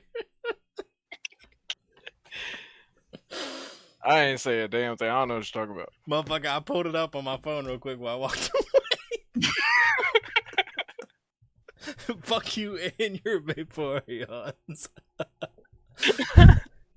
I'm just gonna reject them shits the minute they come through. Like, no, fuck that. Get that shit out of here. Anyways, like I was saying, Pokemon scammers, Pokemon, fucking, what are they called? Scalpers. The worst human beings on the earth, next to terrorists and murderers. But let's jump in this video. Pokemon scammers are down bad. And I hope they are down bad because fuck them! Oh my god, look at that. Look at that, Nick. Alright, you gonna tip me big on the next pack, Nick? You owe me, buddy. Buy this last pack for big for me, since I did you right. Alright, Nick, what kind of tip you giving me on this last pack, Nick? I pulled that for you, bro. Come on. Come on. Bro, that's so fucking creepy. I pulled that for you, bro. What are you gonna pay me? What are you gonna pay me, bruh? You gonna pay me? No, fuck you. I paid for the pack. I didn't pay for you to pull it. Shut the fuck up. Come on. Yeah, that's dirty. Pokemon rip and shippers have completely taken over the hobby for all of the wrong reasons. These card thieves, scammers, and scalpers have turned what used to be a fun collecting hobby into a complete mess. These rip and ship streams are live videos where sellers open Pokemon packs that viewers can buy online. They buy a pack, they open it live on camera, and then they mail you the cards. But a lot of these live streamers have been caught reselling packs, swapping out their hits, and just in general scamming their buyers. Whatnot is one. And that, like, the worst part about this is like, if you try to go against these people, they'll say, like, they'll be like some shit in their, like, bio that says, like, well, you know, you can't do this, no returns, no blah blah blah blah blah. Right. Of course they would put that. Like, you would only put that if you plan on being A piece of shit. Yeah. Yeah, like that shit pops up sometimes. Like, I go to sleep listening to creepypastas, and sometimes I'll wake up in the middle of the night because it'll go from playing a creepypasta, because usually it'll stop after it plays the video. It doesn't go on to play more videos. But sometimes it does, and every time when it does, it plays somebody live ripping and shipping. I'm like, bro.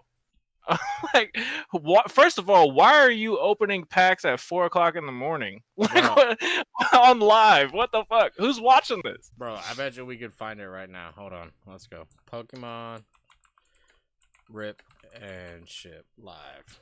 Let's see. That's magic. Can we see live right now?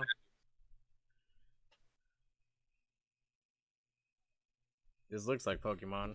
And from the back. I mean, look at this shit. 3.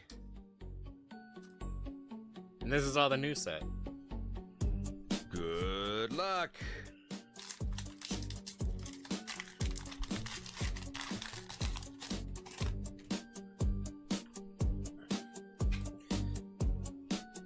Lightning energy. Once just reverses and up. Sizzlepede. Kadabra, Houndstone, Kyogre. Now here's my only thing with these people. Is these motherfuckers can weigh this shit. They can. Not only that, I've seen some people using a fucking super sensitive metal detector. Yep. And it works. And it works. It fucking works. Yep. I seen somebody do that not the other day, but like a couple weeks ago, I was watching a video where somebody did that. But they were doing it on their own packs because they just wanted to know how it works. They don't do that ripping and shipping shit. Yeah. But when it comes to, I think we've seen the same video then. Yeah. But when it comes to busting packs open, ain't nobody busting packs like Max Mofo. That's the ultimate legend. Epic. Gooning Lord too. Yep. Also a Gooning Lord. One of the biggest platforms for these rip and shippers, and it's filled with shady sellers who are pretending to be small business owners while they're running these scams live. And a lot of times these streamers are just scalpers. You know, the people in the stores who go and buy up all of the products and then sell it for double or triple. This is just disgusting to me. Just disgusting. The price right after when you can't even manage to get a single pack of cards. It feels like now the Pokemon community has just become a massive cesspool of greed, theft, and scammers. Another day, another dollar. Let's make sure that lighting looks good. All right, we got our packs, we got our phone, we got the light. Let's get started. All right, guys, we're opening some more Pokemon packs today. Brand new, inbox, never been touched or... I'm pretty sure this is the guy that wakes me up. tampered I'm with. pretty sure Cool, this looks like is we got the our first fucking sale. Let's guy. open this pack up. Well, this guy's supposed to be like he's making parody of it. Mm. All right, brand new. Oh, they're upside down. Oh, all right. And flip. Oh, shit. Let's see what we got. He sounds just All right, like all the right, so dude we that be got waking Seaking me and up. Tedbold. I'm All right, like, nice hits. We're "Bruh." gonna send these out. We'll ship them out after the stream. Whoa, what was that in the back? Nothing. That don't worry about that card. That's your commission. That's your commission towards me, obviously. I mean, like, I gotta make something off of this. That's kind of crazy because usually yep, nice that's pull. another thing. How he fanned the cards and how that last guy that we just like watched that guy fan the cards. Like usually they just look at them individually. Yeah, they'll do the like. I'll do it on stream. They'll be like, all right, Like, you here ever you go, here see- you go. This one Or like, this one, this one. yeah, one? yeah. Yeah. Yeah. Oh, it's a hitter. It's a hitter. Yeah, they'll do that shit. Blah, blah, blah, blah. Yeah, and you have all that extra shit in the background if you want. But yeah, I mean, like, they know what they're doing. I mean, especially when they add the sounds and shit. The womp womp womp womp. Oh wait, no, that's just Fresh and Fit. My bad. Again. Okay. I don't want to hit my desk. I'll knock my alcohol everywhere. But yeah, they be throwing in them sound bites like coconuts and Barbados. Womp womp womp womp. Don DeMarco. All right, next customer.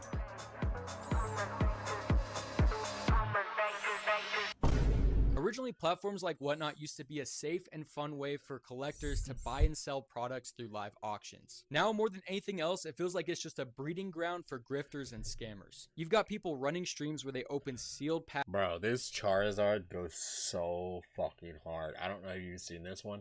It's a Japanese Charizard. It goes so hard. Let me find it.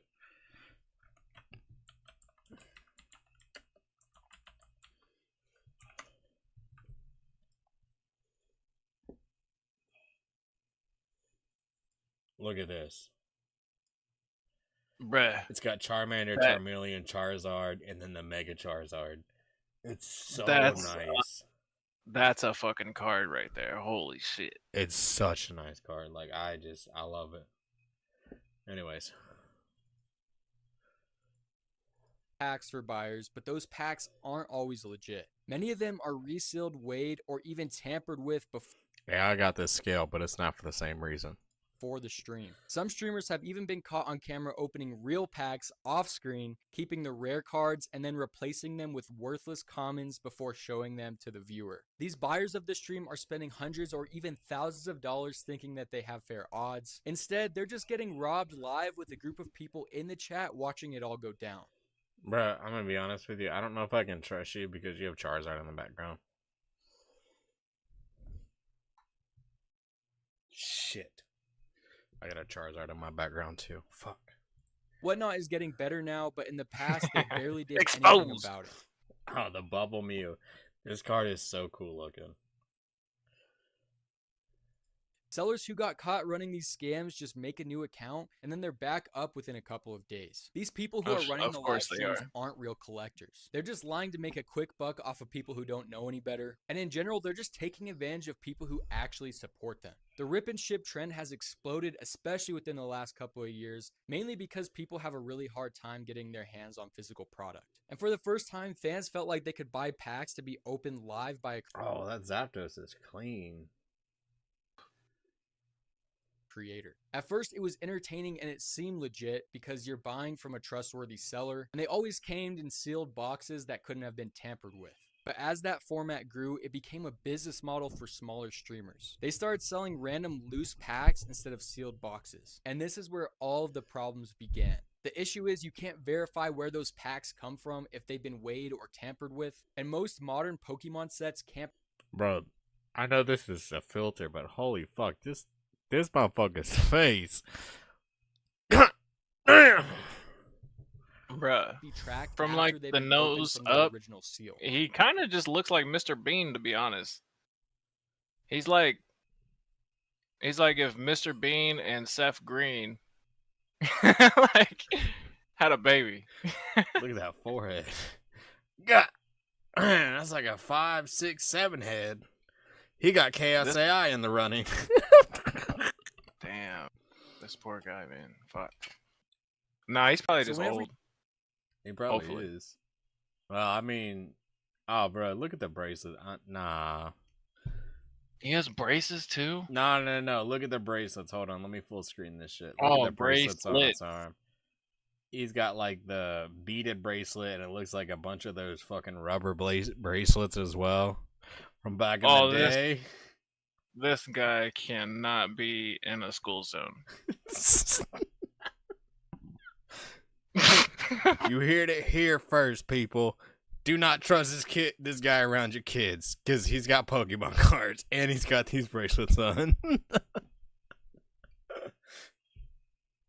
You're buying from these people, you're pretty much just taking their word that it's legit. And at the end of the day, it's just gambling, plain and simple. Most of the time, people are paying above MSRP for a chance at a hit. If you pull something, great, but if not, you're out of the money and the seller moves on to the next person in the chat. And there is so much manipulation behind all these creators on this platform. They have a ton of fake hype, they have fake giveaways, and streamers yelling, just one more pack, bro, you're hot right now. It's all just trying to convince people to spend more money on their stream, and it's the same psychology as gambling. Some sellers don't even send all of the cards that they paid for, they only send the rare and limited hits. People pay for their cards, then the sellers vanish, they get no refunds, no contact, they're just gone like nothing. I feel like if you run a rip and ship and don't open sealed product on camera. Whoa, excuse the fuck out of me. No. You were not about to eat motherfucking lobster or shrimp or fucking crab, and then you're gonna rip a box? You with them fucking soggy ass, buttery ass fingers, you got me fucked up. Disrespectful son of a bitch. You're doing it wrong and you're lying to your audience. The people who are running these live streams aren't helping the No, hobby. he is If not. anything, Oh they're my just god. feeding Oh my. off of it. It's Oh. manipulation. Oh. Just stop. Just stop. You know what? That's it. Shut it down. Shut down all card production. Never produce another card because of this motherfucker right here. And this chick's already suspect as is, because she's got all this Nintendo shit behind her, and she's got an Eevee up here. If I see a woman with Eevee, which is 99% of the Pokemon community, I can't trust her. When you push fake excitement and try to pressure these people on your live stream into buying more packs. These people who are turning the Pokemon hobby into a gambling stream are just making everyone else look bad too. Okay, Pokemon's always been fucking gambling. Like, there's no other way to put it. It's always been fucking gambling when it comes to the cards. Yeah, if you're cracking a pack, you're gambling. Yeah, it's gambling 100%. It's like going and buying a lottery ticket. Like, fuck. Like the other day, I went, like, when I sent you that picture of that Mega Absol I pulled, fucking, that was literally a lottery ticket. I was like, man, I got like $5 in my pocket right now. Did I go buy something to drink? Or go buy these fucking pack of cards? And that gambling fucking intention, like, kicked in on me. I'm like, I'm gonna go buy these motherfucking cards. And I bought that pack of cards, pulled that card, and I went and sold that bitch for $150. That's it. That's all it came down to. Recently, there was even a father and son who got caught scamming doing the same exact thing. They were selling packs that were already opened and then had been resealed while claiming that they were untouched. But buyers in the chat began to notice the glue residue, they had missing hollows, and they even had cards in the wrong slots. The dad tried to claim it was just residue is tough. The fact that you fucking didn't even put the cards in the right order just tells me that you're a dumbass. Like, you could at least pay attention to that. Yeah, how many packs have you opened? You still don't know the order of cards? Yeah, and I know some of them have changed. Like, so when I opened that mega pack, I went to move the cards back, like they do on the rip and shit videos. I was like, oh yeah, I don't know if you saw that. When I sent you the video, I was like, I moved the cards back, and then I'm like, bloop bloop bloop. Oh, that's what the fuck. The hollow's right there. It came a lot sooner than I was like, I'm like, God damn. I'm like, they must have changed this. And then I talked to my my buddy, and he goes, yeah, they actually changed how the hollows and shit flow in this set now. And I'm like, he goes, they've been changing it every single set. I'm like, oh. I'm like, so people that don't pay attention to this might not be like caught up on it, but they might also be doing it for the rip and shippers, where they can catch you can catch the rip and shippers a lot easier now. Yeah, that's a good point. But also, it could be like a test thing. Like I was seeing that, like Nigerian scammers or whatever. Like, yeah. With Scamfish and shit like that. They say that they intentionally use broken English and misspell words because that's how because if you're able to still sell it to somebody, still like sell that idea to somebody, then they're guaranteed to be locked in. Oh yeah, I could definitely believe that. Like if you're not paying attention and you're not even like thinking about like the English that's being said or like the way it's being spelled out, you ain't paying attention to the reality of anything that's going around you. Mm-hmm. Like I watched a video the other day of like some woman, like if it weren't for somebody that was in that, like she went to it was an older lady. She was like, I'd say like 60s, 70s, and they said like if she didn't like go to this Bitcoin machine inside the gas station and put, I think like $25,000 to $35,000 in the fucking machine, her bank account was gonna be fucked up or some shit like that. And I'm like, first of all, that's dirty as fuck. But like the person inside, there was somebody inside that called the police and called the police like, yo, you gotta come deal with this shit like, right now. And the police showed up and everything, and they're like, yo, you gotta stop before you hit any buttons. Yeah.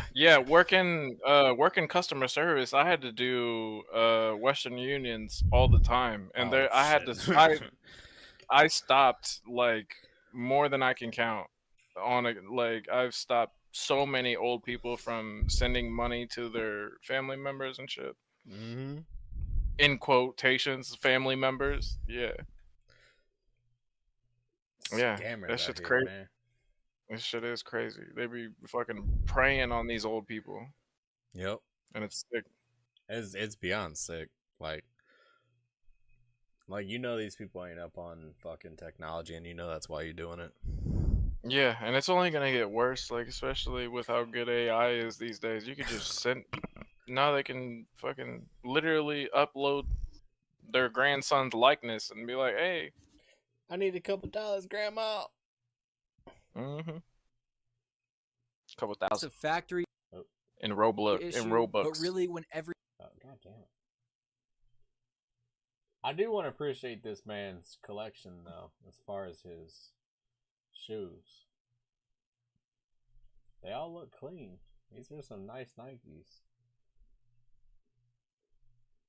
every factory issue just happens to benefit the seller, everyone is calling bullshit. What makes it even worse is the example being set. A father is teaching his kid how to scam other collectors. And then whenever he was being called out, he blamed the seller instead of just taking accountability for what he did wrong. Honestly, that father is disgusting, especially for doing it with your kid around. Teaching his own kid how to scam people out of money is absolutely pathetic. It's bad enough they're doing it in the first place, but if you're caught doing something like that, you owe everyone who scammed you an apology and a refund. This is the reason why nobody trusts small sellers anymore. One of the craziest stories came from a Whatnot seller who claimed there was a $45,000 bounty for anyone who pulled the Moonbryon from Evolving Skies. Hundreds of people bought in and joined this live stream. This stream ran for hours and people were buying up hundreds and hundreds of packs of cards trying to pull that rip. Bro, there's $1,000 on these packs. So what's happening exactly? They're buying hella packs preemptively, and then they're charging the viewers to open them? So essentially what they do is they go buy these packs, right? Mm-hmm. They go So buy they, these packs they have for MSRP. So they buy them for the regular price, and then they go on their like Whatnot or whatever it might be. I've even seen TikTok accounts do this, and we obviously saw it on YouTube yeah, just literally a minute ago. So yeah. then they'll charge these people like I don't know if it's Whatnot So is you can different. pay like so much to open 50 packs right now, and then you're gonna get whatever Exactly. you get out of those 50 packs. Whatever I you get gotcha. out of those packs, and then you'll get that. But obviously, like he said, you're not getting all the cards. You're just getting the hitters. Which, Right. I mean, yeah, cool and all, but like, I want all my fucking cards if I'm gonna fucking pay for them. But like, Yeah, exactly. There better these, not be a single card missing. And that's the crazy thing is you watching them open the pack, so you know what the cards are. You can. that's take where a you full- record that shit, and you Yeah, you can take record a them. full inventory of the cards that they got. But like this is $1,000 per pack, and like at the time, Moonbryon was going for fucking stupid prices. I think like the first time I saw Moonbryon, it was going for like $16,000. Now Moonbryon goes for less than $1,000. That's crazy. That's like I was talking to my buddy Frankie, and he was talking about it. He goes, the classic cards, so like your like base set, fossil, older cards. Realistically, older cards in the raw are going for so cheap because so many people have graded these cards. And I'm one of those people, like, I don't grade my shit. Like, I'm not one of those people that goes, I'm going to grade every card I have. I just don't. I ain't grading shit. I don't see I understand why people grade cards. I do. I understand it. But at the same time, I think it's the stupidest shit in the world. I agree. I Um, think grading's stupid. And I think the only reason why you're doing it is to like is for money. just yeah.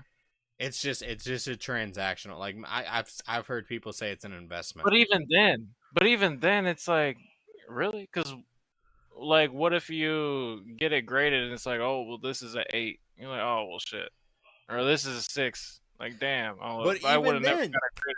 I even could have then just sold. Even then, it just depends on what kind of day the grader was having. Like I was joking with my my other buddy AJ the other day. I'm like, maybe that dude got pussy that night. Maybe he got pussy the night before, and he's like, yeah, hell yeah, I'm giving everybody I see today a motherfucking 10. Right, or it's his birthday or whatever the fuck. Like yeah, Yeah. If it's like in the hands of the grader, I don't fuck with that. I don't support that. I think grading's kind of corny, anyways. I think it's like an ego stroke. I can Honestly. agree with that.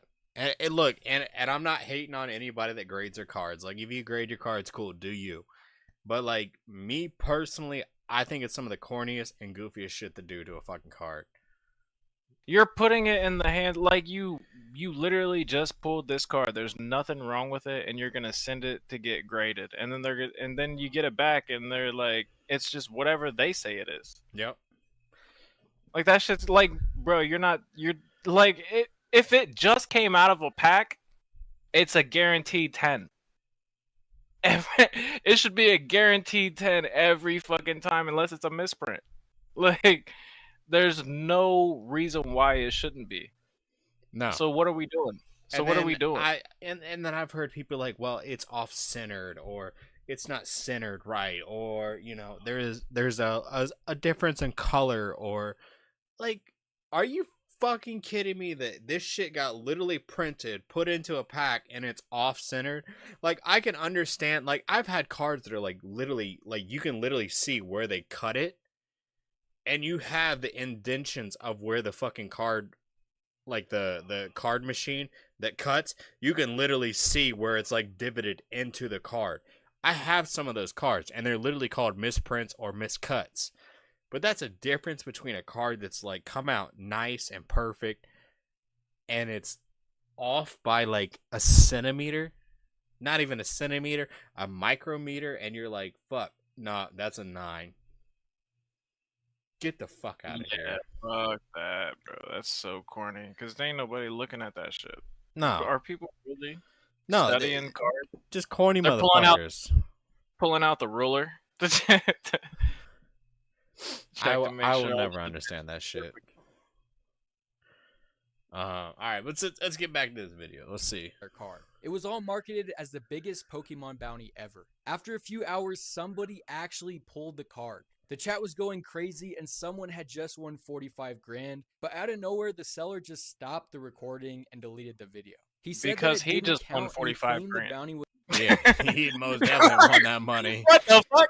What the fuck? What do you mean? Hell yeah, you shut that shit down. He's like, hold on, this guy was only gonna pay me a couple thousand, but I have 45,000 right here. Nah, bro. What had happened is he had got paid for all the cards he had already bought. On top of that, he already made some more money on that, and then he also had that card to sell. Yeah, because you guaranteed this wasn't the first guy to buy packs that day. Nope. You know what I'm saying? So Hell he's no. already had several pending transactions. You know what Yeah. I'm saying? And you can be He's like, like, I'm yeah. gonna go back and I'm gonna hit that false false what's it called?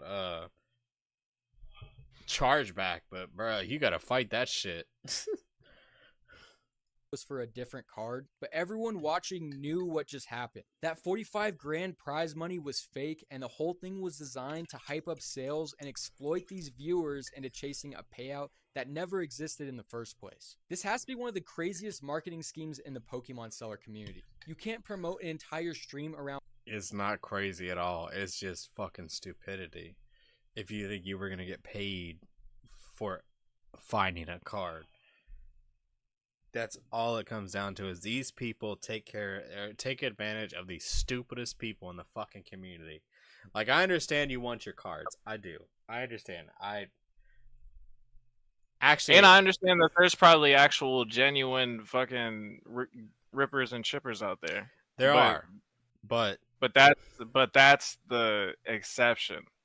yeah, Unfortunately, a majority of these people are all scummy. and they're looking for a quick motherfucking dollar off of your back.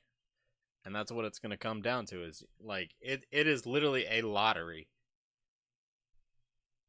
But an unfair lottery, to be honest.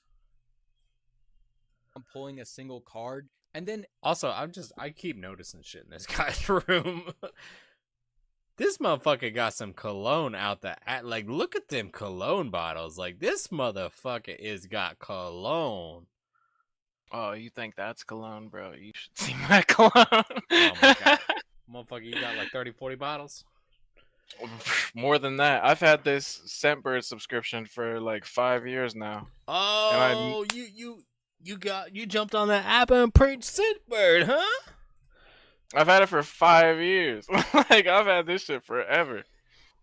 And yeah, I never actually fully use a fucking bottle, so I just have so many bottles. Like, I have a pyramid. I have a pyramid built right now on one of my Jesus. Man. yeah, it's just full of, and that's just the ones that I use. The ones that I don't like, I have them in my drawer. I have fucking deodorant.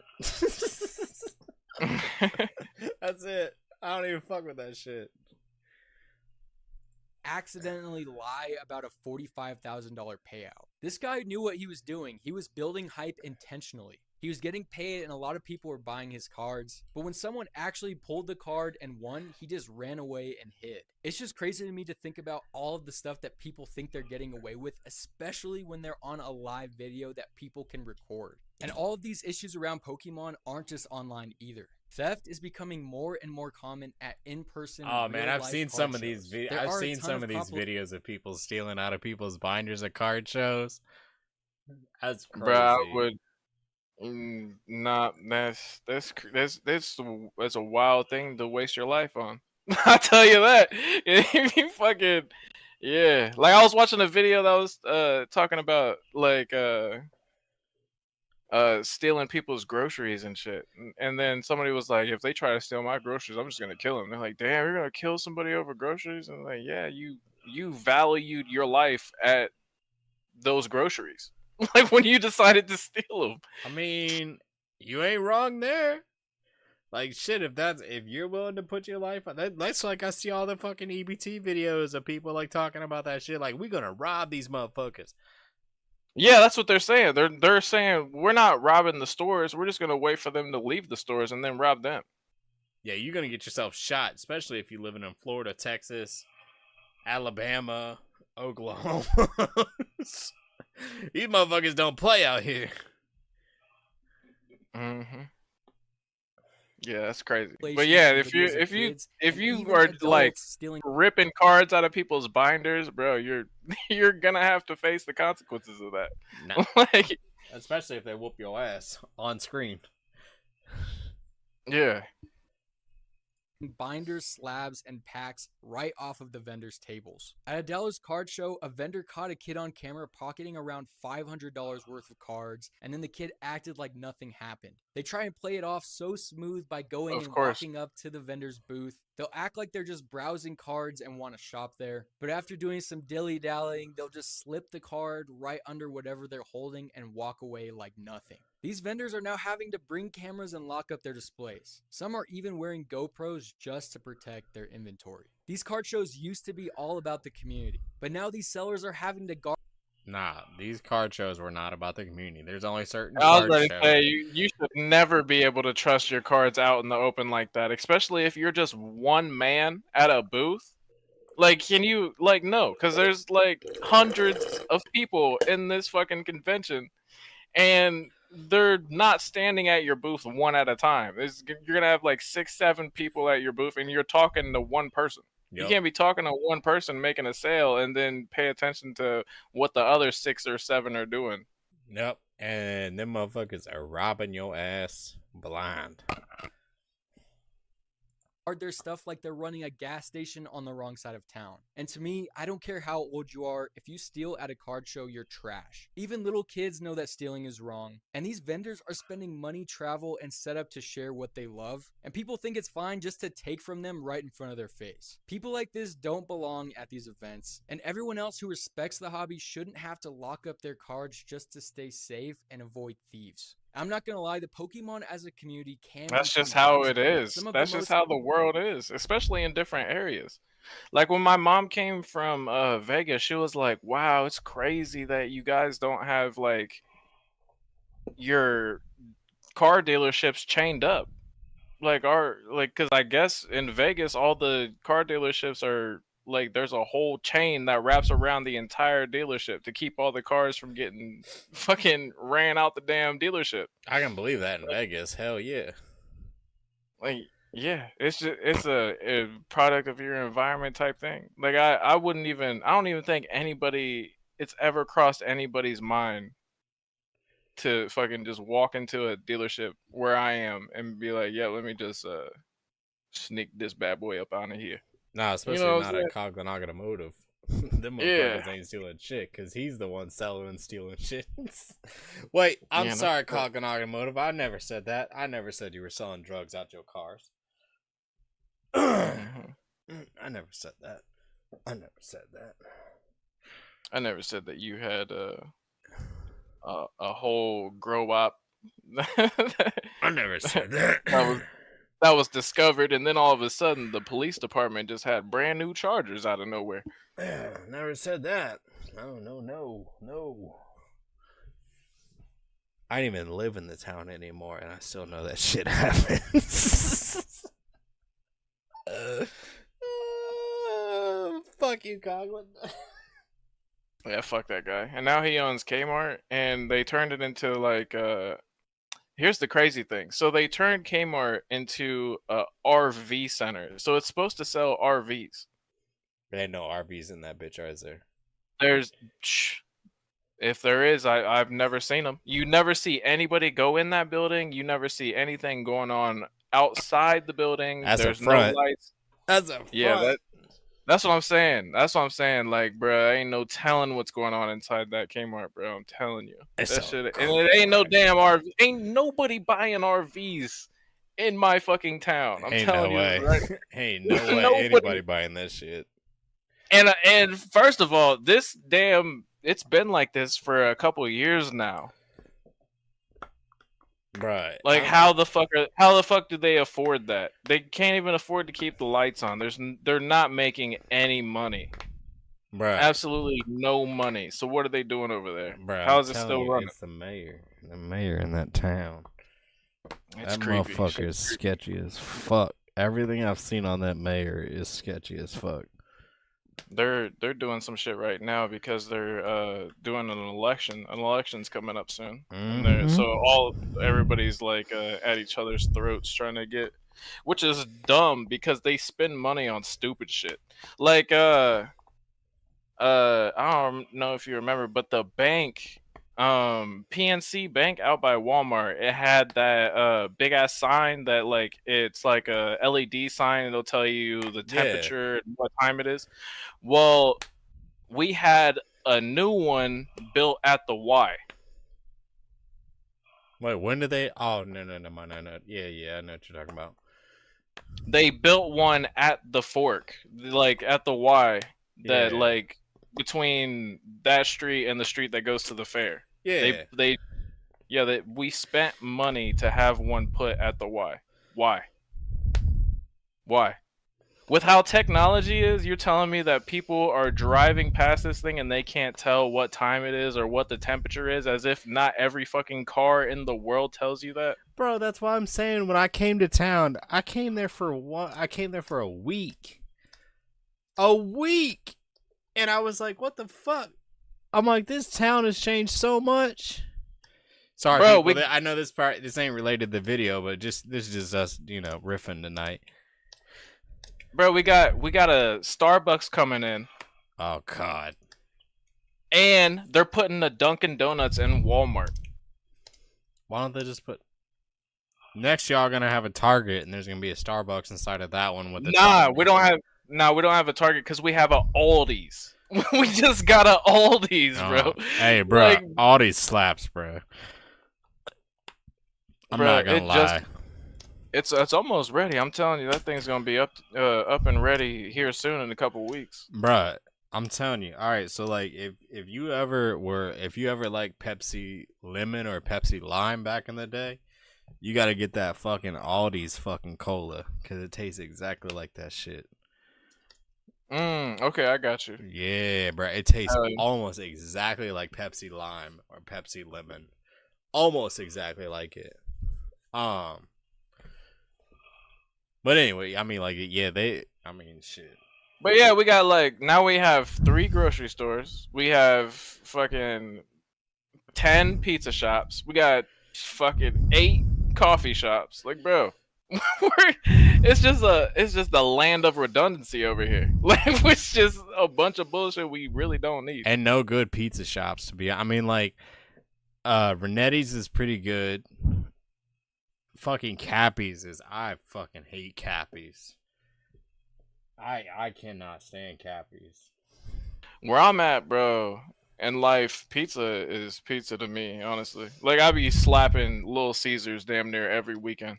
Hey, Little Caesars still slaps though. Like, Little Caesars goes so hard. Yeah, that's where I'm at. Like, damn, I'll fuck up some Little Caesars. But honestly, the best pizza I've ever had is from this place called Giannino's, and it's in Dayton. Bruh, alright, so if you want some good pizza, like, I'm gonna be honest with you, it's a place I used to work at in Beaver Creek, I'm telling you. So when you go, I'm putting out where you live now. Anyways, but it's called Beaver Creek Pizza Dive. I used to work there, bro. I'm telling you, it's like right between Dayton and Beaver Creek. It's like right on the edge of both of them, but like they're in Beaver Creek. Bruh. Okay. It's the best pizza you'll ever have. Yeah, the place that I went there on my birthday. It's called Giannino's, and then they have their own barcade like across the street. Dope. That's pretty dope. Yeah, and then the Giannino's, it's deep dish. Like I've never had a good quality deep dish, and I was just like, holy shit, this motherfucker is so good. So like Beaver Creek Pizza Dive, like they have your typical like New York style thin crust pizza, right? So they have that, and then they have this other pizza. Like, I used to love making these pizzas. It's a double layered pizza. So like you got like regular pizza dough on the bottom, right? And then your sauce and your cheese. And then they got this layer of like, it's like for like their 18-inch, it's almost like 7 pounds of fucking meat. 7 pounds of meat on top of that. And then they take another pizza crust and they put on top of it. And then they put it in that bitch in the oven, and it just melts all together. It's called the Bomber. Man. That sounds so slap. Bro, and it was like, they even have a challenge for it. Like, if you and 2 people can eat the whole thing in 2 hours, you ain't got to pay for it or whatever. But I watched so many people come in stoned off their ass. And they're like, yeah, bro, I'm good, bro. I'm about to finish this shit. And I'm like, you ain't about to finish shit, motherfucker. That shit. Yeah. I mean, I can eat a whole pizza by myself, like a Little Caesars pizza. I can eat one of them things by myself, but I still wouldn't even try any kind of challenges or anything like that. I ain't no way. I just don't want to be challenged to eat. I'd rather eat casually and enjoy it. You know what I'm saying? Bro, they got one that I used to add shit to mine, but like they got a barbecue chicken pizza. Oh, I do love some barbecue chicken pizza. Oh my god, bro! Like they use Sweet Baby Ray's as the sauce. Bruh, Sold. Sweet Baby Ray's. They do the onions, the fucking chicken, and they do the cheese on top. With the barbecue, that's a sick combo. That's an underrated combo right there. Bruh, it was so good. And then I used to add like sausage. Like she got this sausage that the lady that owns it, his name is Teresa. And like I used to add sausage onto it and jalapenos. Oh, bro, fuck. That shit go like hard. Everything right there. And then if I was really feeling it, I'd be like, "Hey, let me get some of them pepperonis." I cut up some pepperonis real fine, sprinkle that shit on top. Oh boy, let me tell you, I took that home at least twice a week. Yeah, I would too. Shit. That was one of the best jobs I had back then when I lived there. Shit, delivering to millionaires' houses, getting like $30-$40 tips off of them motherfuckers for a $20 pizza. Like, god damn. Shit. That's some shit I would do too.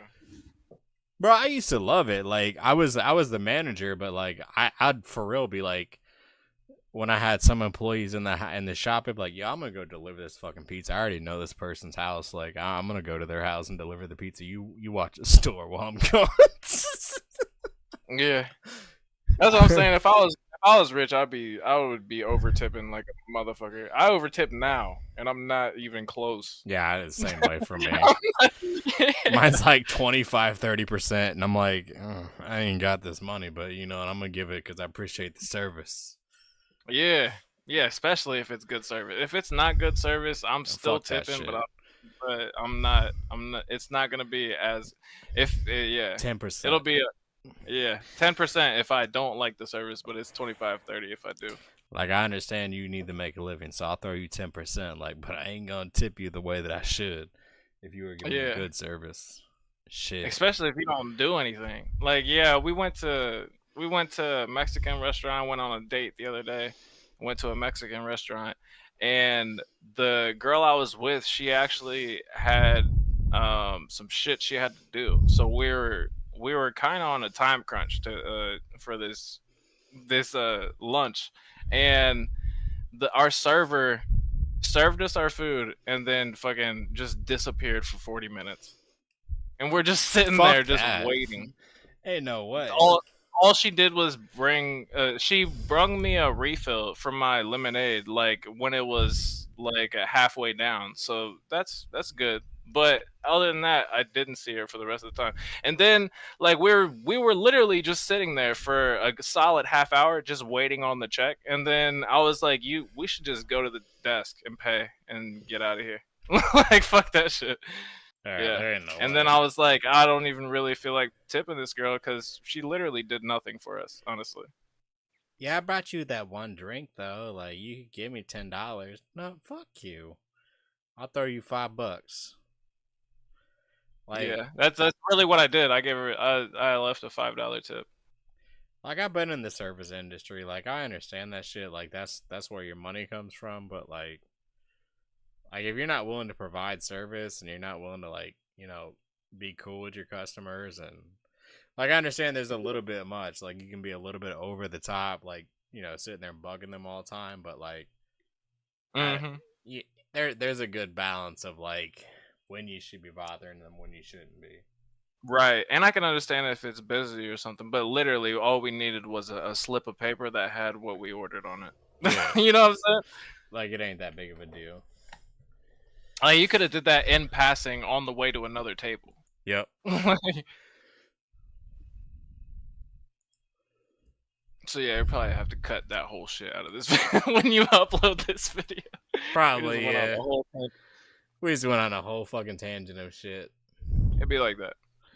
I do, you know, it is what it is. Uh-oh, did my webcam die? Uh-oh. I think my webcam just died. Dang. Uh-oh. How does that Damn, happen? son. I think I pulled a cord. You know, it should be happening, you know?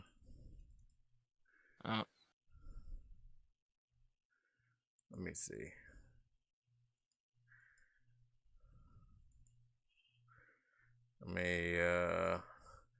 Technical difficulties while we were shit talking.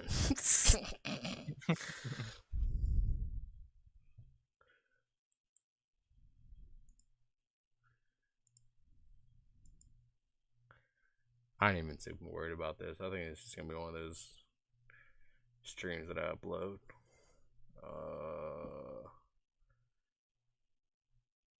Where's it at? Where's it at? Where's it at? Where's it at? Where's my webcam capture? Webcam capture, motherfucker!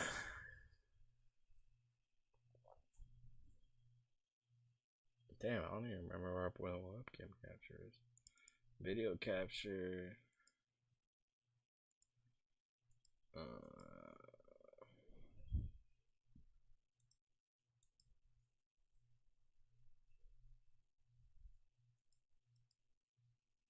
Shouldn't even be. I might have to just deal without the webcam. Because I ain't trying to fucking, like. I ain't trying to, like, reset everything up tonight.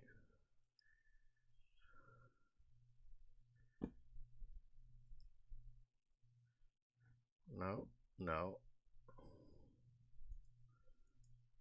No.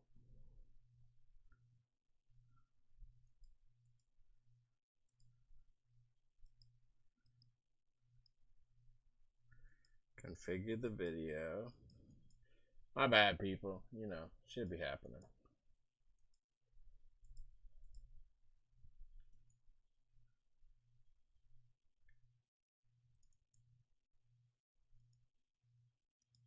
I don't even know what I did, bro.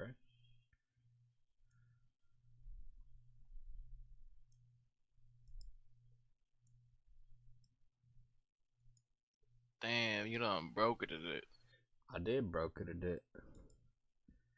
I don't even know how.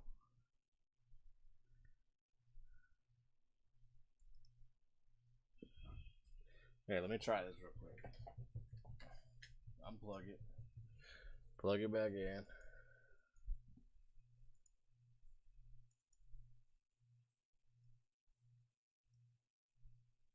Deactivate that shit.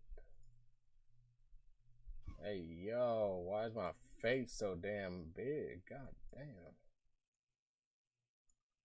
One thing I don't like about these reissues of the Wonder Pick and the solo event is that it's fucking hard.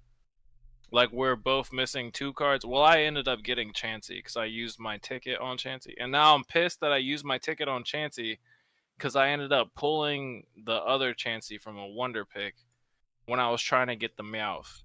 So there might be a chance that I get through this fucking event without getting that Meowth, and I'm gonna be annoyed if that happens. Oh, there we go. We got the webcam back. We got it back.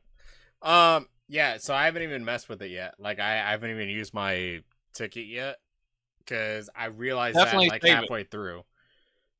Yeah, definitely save it and then use it on whichever one you don't get in case you don't end up pulling them both. Yeah.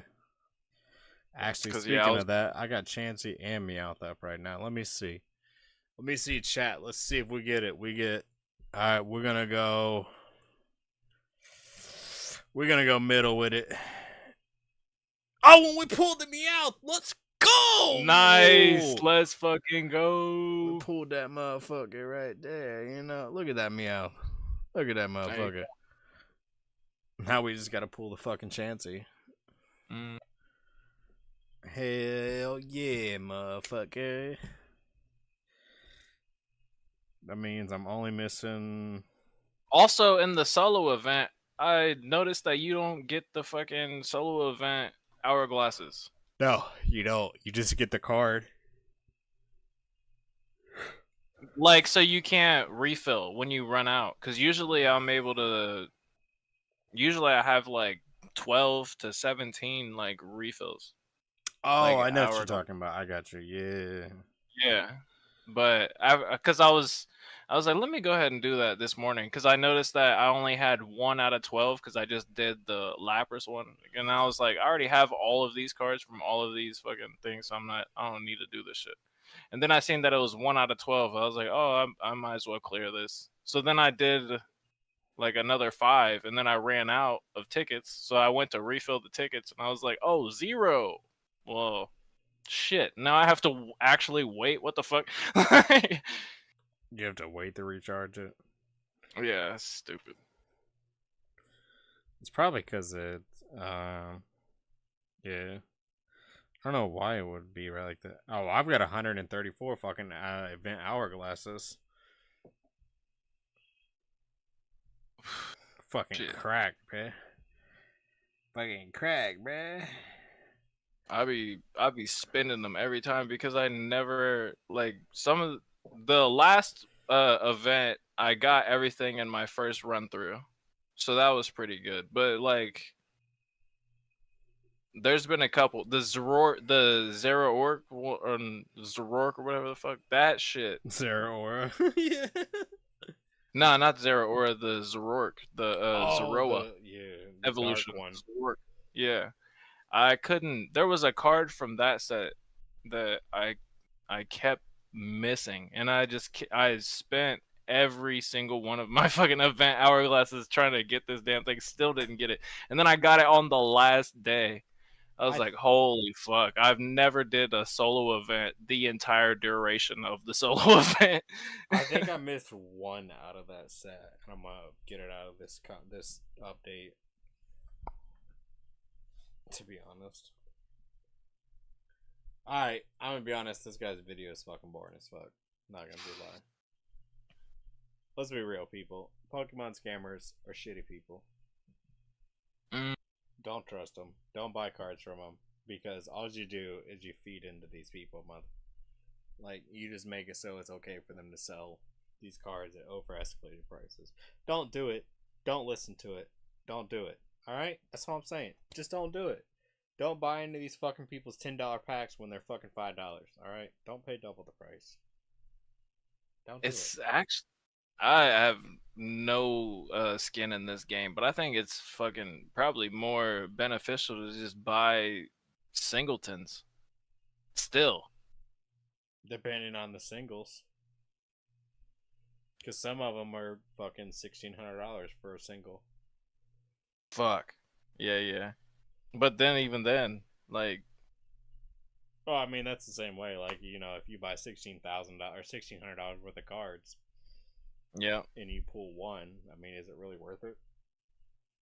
Man, if you buy $1,600 worth of cards and you don't pull that $1,600 card that you were looking for, Mm-hmm. How much of a bitch are you? I would be irate. I would be livid. Like, bruh, Bruh. Mentally, I'm thinking you'd have to pull at least 2 of them motherfuckers. Like if you spend 1,600, you know what I'm saying?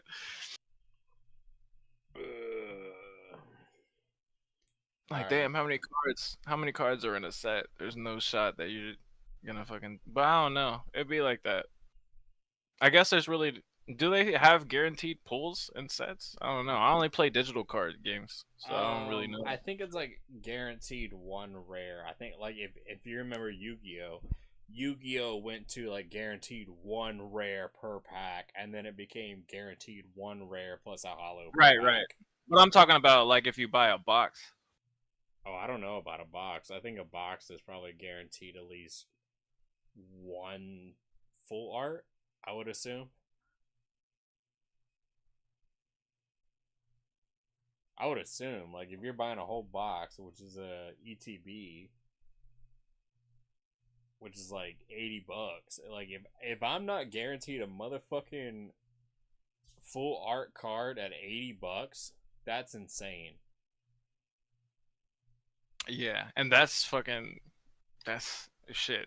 Magic the Gathering, I've seen, because I watch Papa Meat do Magic the Gathering openings, and he was talking about like the market on MTG and shit, and they're saying that like sets, like a box of MTG cards is 600 on its face, 600. But yeah, I think a box is different than a. But when the set releases, that box is priced at a band. That's just insane, bro.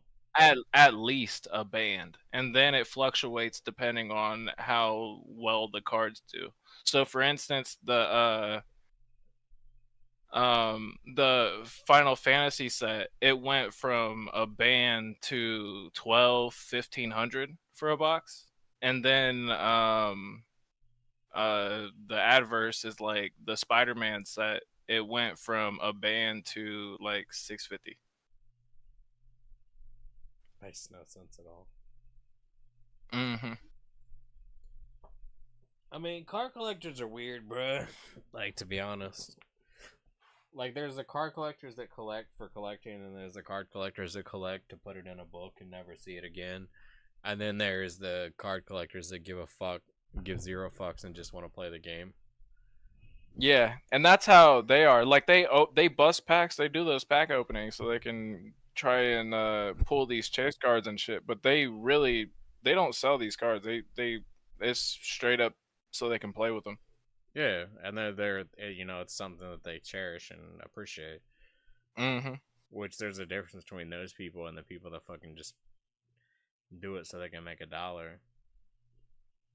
Which, I mean, I know people that do it, like, literally just so they can make money. And, like, that's their extra side hustle or whatever. Which, I mean, I respect. I do. I respect the hustle, but at the same time... It is a decent flip if you're a genuine person, yeah. Yeah. Like me, I mean, with the one card I found, I paid $5-6 for it. Then I flipped it for 150, so, like, Hell yeah.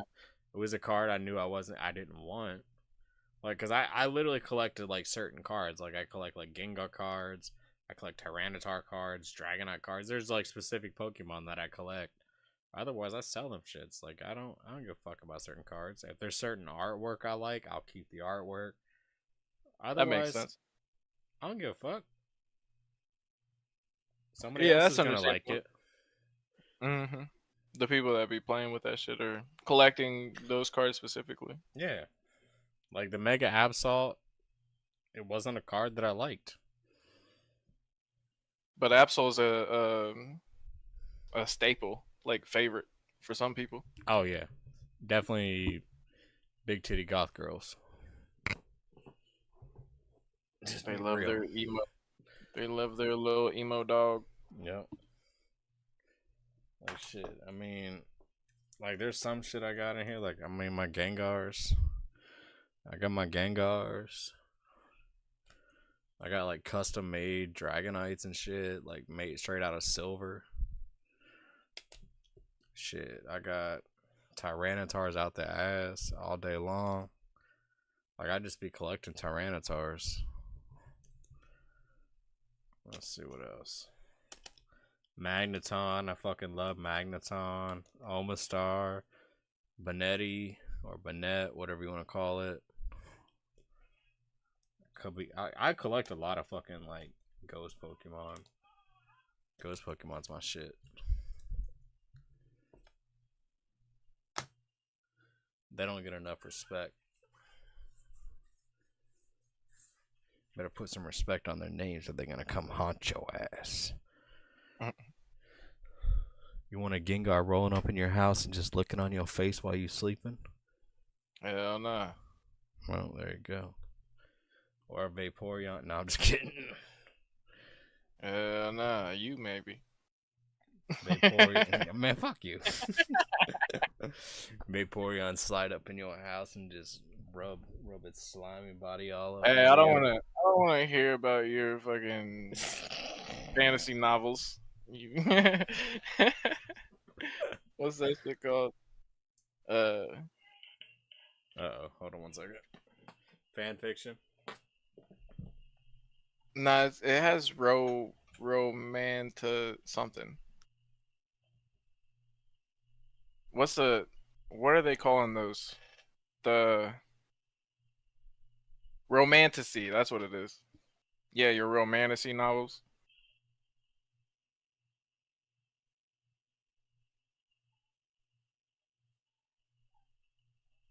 You got your Morning Glory Milk and Farm. Vaporeon Morning Glory Milk and Farm.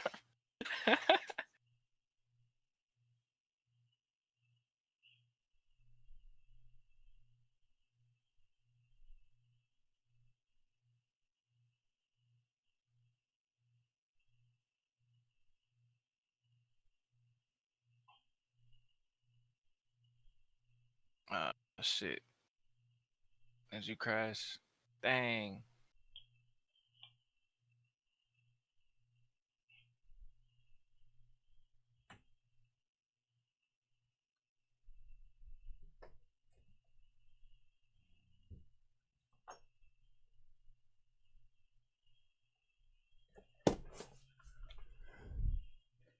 Anyway, you still talk about Vaporeon, your love. Your romantasy novels and shit. your Man, get the your fuck morning out of here with that shit. Morning Glory Vaporeon Milk and Farm. Oh, come on. You sick motherfucker. You're nasty. What's tonight? The night that we switched. Is it daylight saving time? Yeah, that's today. Is it really? Yeah, daylight saving time. We dropped. Is that back. why it's 1:20? Yeah, it's 1:20 right now. So it's supposed to be 2:20 right now? I don't know.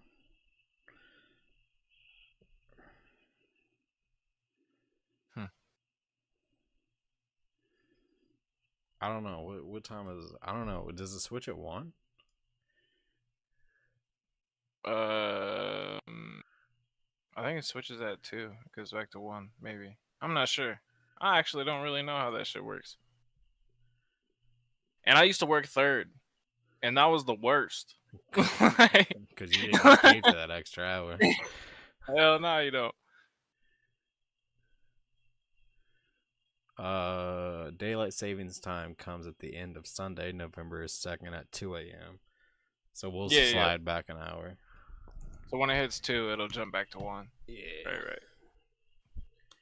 Hell yeah, we get an extra hour of sleep, but I probably won't sleep, but you know, it is what it is. Alright. This is probably what I've been needing, because my sleep schedule's been fucked. I've been going to bed at like 3, 4 o'clock. Lucky motherfucker.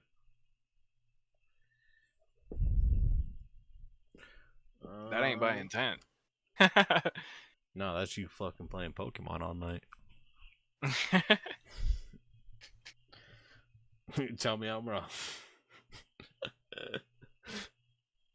Alright.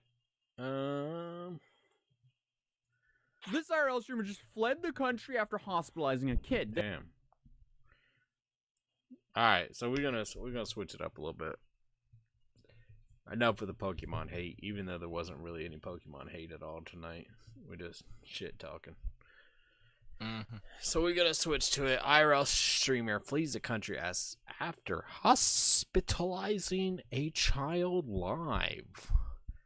Oh, these YouTubers and live streamers and Twitch streamers and Kick streamers just ruining the world more and more as we go. Let me look. I'm a Kick streamer, a Twitch streamer, a YouTube streamer. Shit. Alright. This IRL streamer just fled the country after hospitalizing a kid. Then on top of that, got banned on both of his active streaming platforms because he... The fuck is Nerve? Guess I need to get on that platform too. Shit. Nerve. Nerve. What the fuck? He live streamed himself intentionally aiming a Roman candle at a group of people and nearly blinding an 8-year-old after firing it off. I'm gonna run right into enemy territory. Okay, I'm running with you. Let's go. Oh my god! Oh my god! Oh, this is in India. Damn. Headshot! This was supposed to be a happy Diwali. Oh my god, headshot? Did you hear that shit? Yeah, they were celebrating it. Yeah. This was supposed to be a happy. Hold the fuck on. Okay, I'm running with you. Let's go. Oh my god! Oh my god! Headshot! This was. Bro, that's diabolical. Yeah, I watched another video about this because I seen this a couple of days ago, and I guess they were saying that like there was 2 parties and they were firing fireworks at each other. Bro, get out of here. It literally says on the side of that thing, don't shoot at people. Why would you shoot a fucking fireball at somebody? like what sense does that make? And then to go for their head, literally. Headshot. Double kill. Triple kill. He's on an onslaught.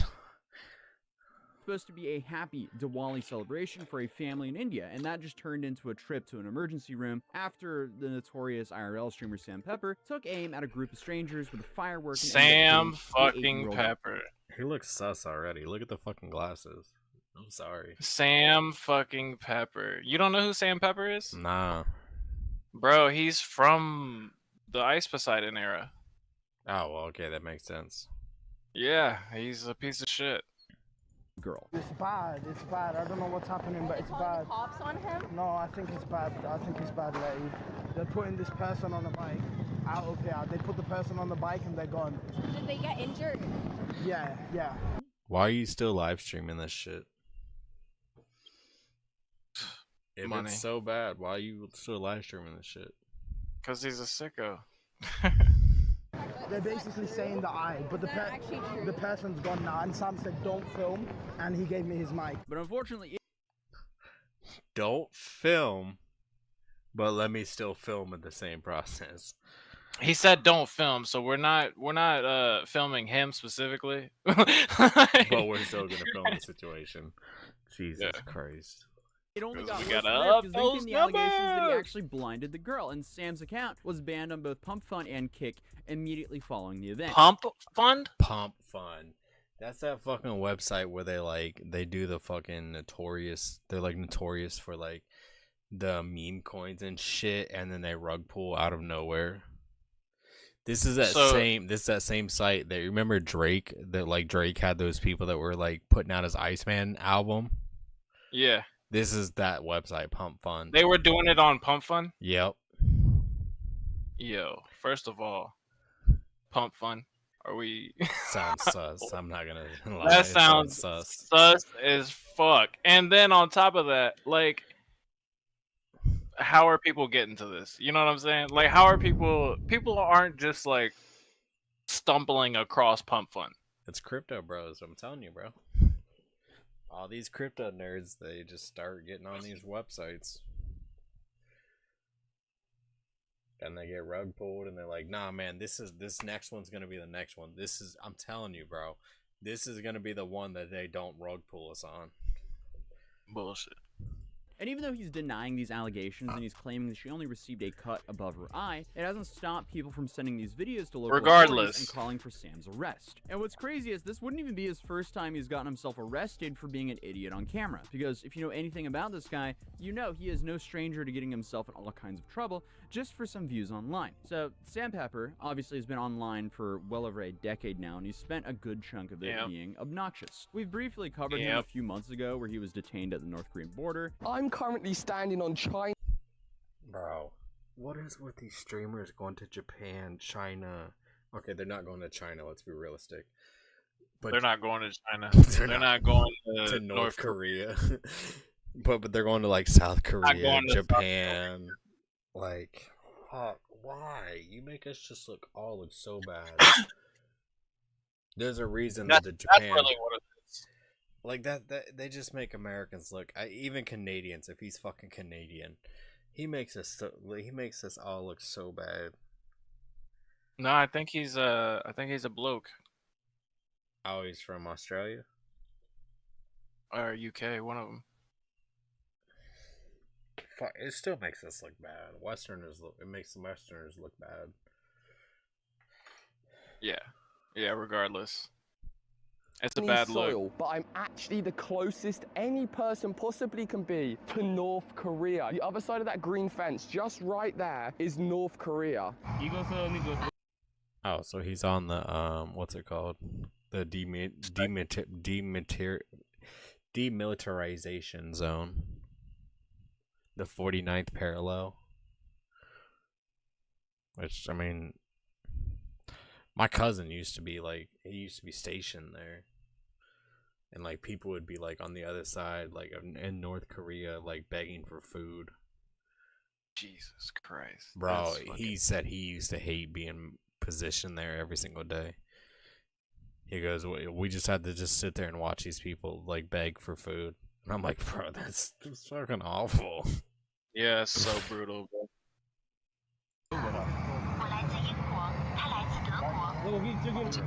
I'd rather not go to the police station. No, it's a little scary for me.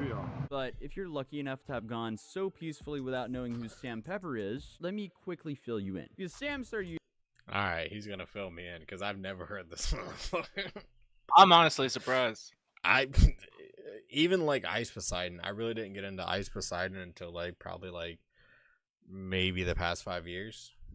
Me neither, but I've seen so much content on him. You know what I'm saying?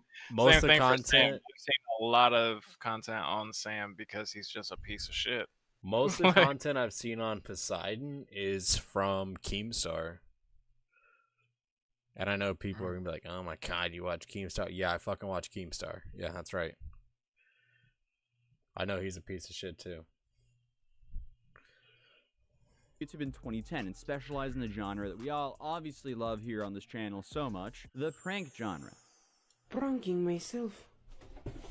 And over the next few years, Sam would have a numerous Hold on.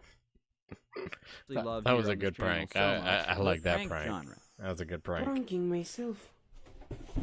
And over the next few years, My god, these guys said that shit was great. Sam would have Brilliant. a numerous amount of scandals related to these pranks. Like his incredibly moronic and just disgusting 2014 butt pinching prank, where he faked having his hand in his pocket, kind of like this, or he had like a fake prosthetic arm in his pocket, and then he had his real arm up under his shirt, and then he would go behind women and pinch them in the butt, and then make it look like he didn't do it, and be like, wow, that's crazy. Who pinched you in the butt? So Sam Pepper went to the 3rd Street Prom. Oh shit, bro! Sexual assault prank. Let's go. Let's fucking go. That's the shit. Fucking weirdos. Yep. Promenade, and he had a fake arm that looked like his hand was in his pocket. Essentially, he was just giving himself an excuse to harass random women and calling it a prank online. And obviously, the video blew up with viewers. I think pointing he out was how in weird on and the out of it was. Save the Kids rug pull too. I wouldn't shock me, to be honest. Just I'm pretty looking sure at he these was. couple of seconds of him saying, fuck it.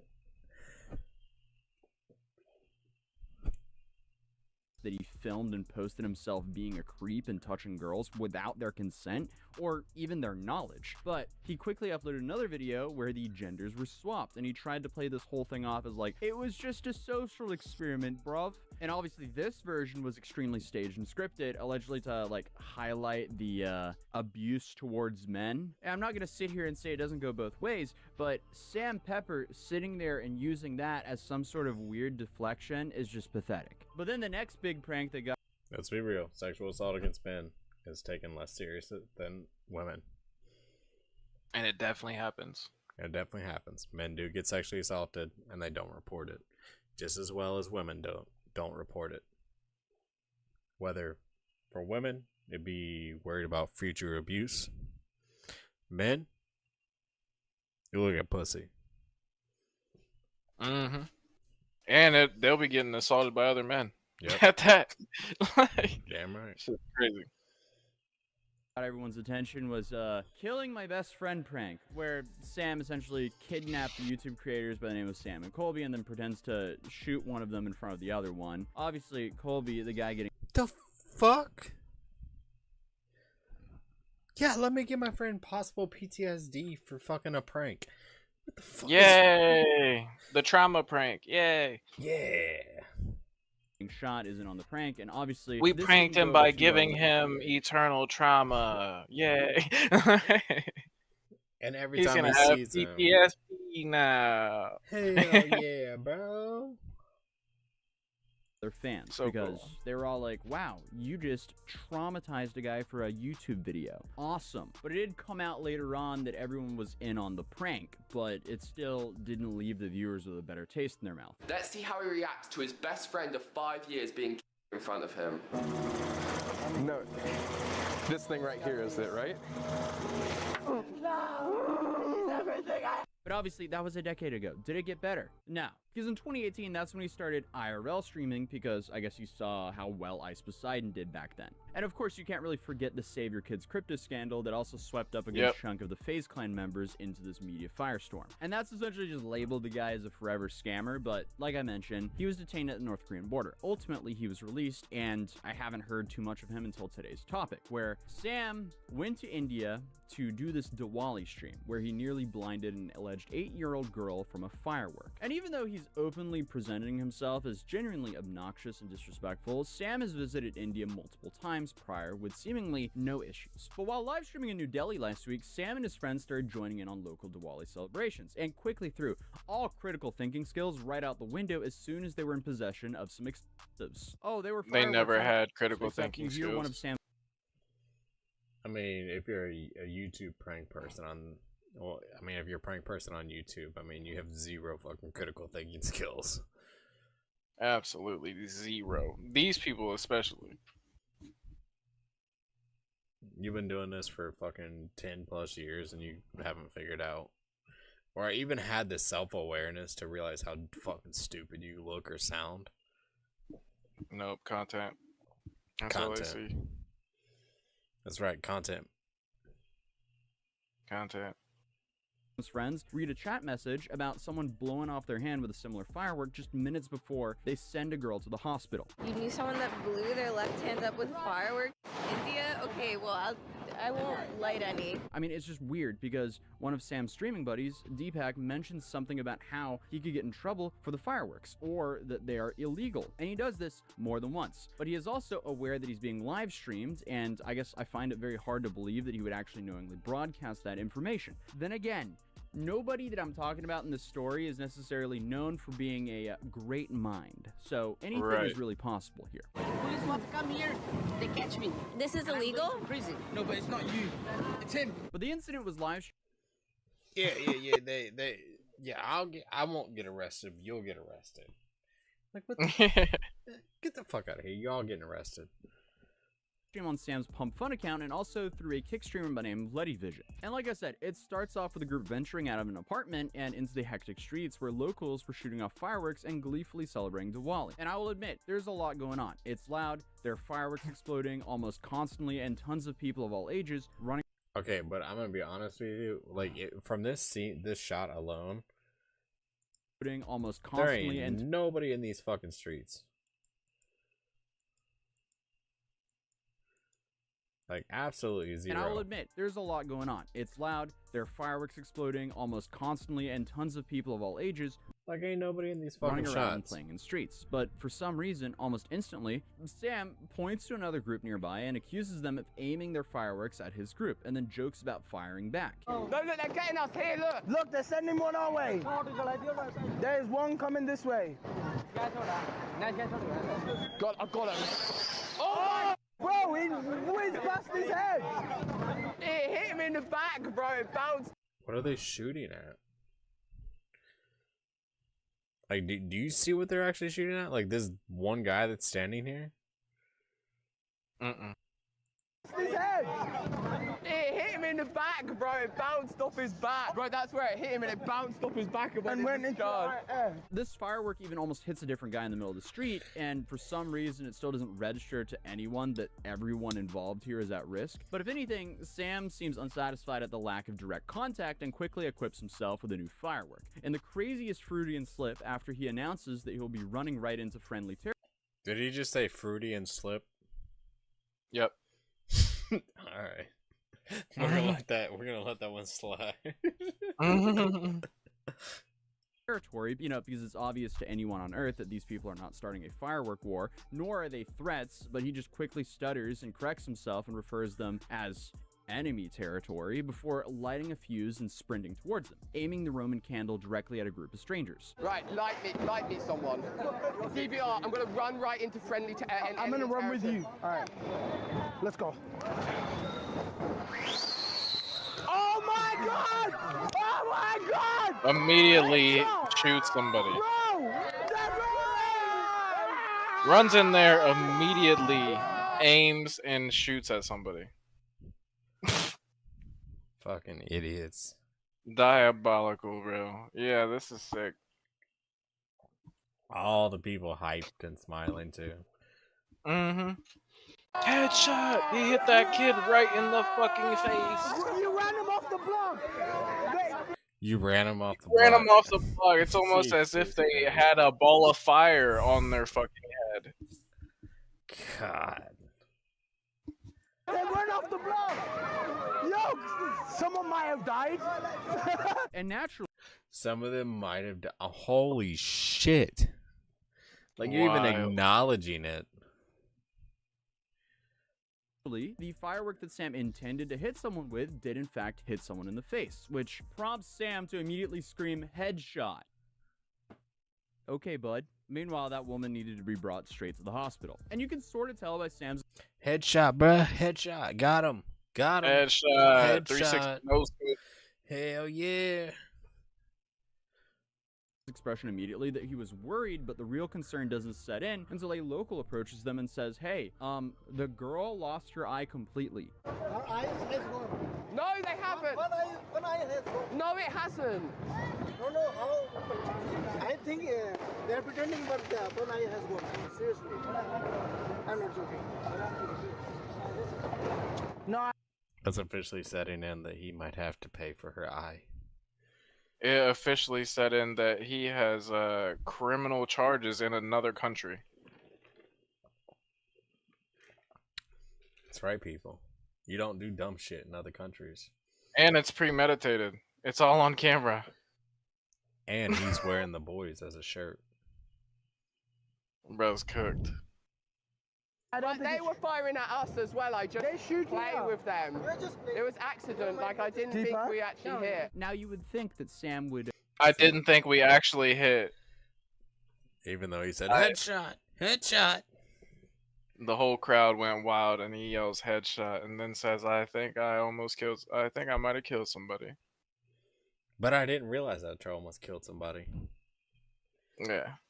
I don't know, maybe be very concerned, but instead he just switches into, like, damage control and starts refuting that that didn't actually happen. Like, they were firing at us as well. People were firing fireworks in all directions here, but him running and aiming it straight at a group of people on purpose, yeah, I mean, there's just no way of excusing that behavior. But when it becomes very clear that there was a very real injury, even when it wasn't her losing an eye, Sam instructs his friends to put the cameras down and take his mic. Can you go and see what happens? Go and check Deepak. Without the stream. No stream? What? You didn't free fire with the cannon you gave me. With Cannon is cannon crazy. you gave me. That you asked for, and you also asked for somebody to light it, and then you also said that you were gonna run into friendly territory. Bro, you were so fucking cooked. Bro, he's so cooked. All the evidence is right here.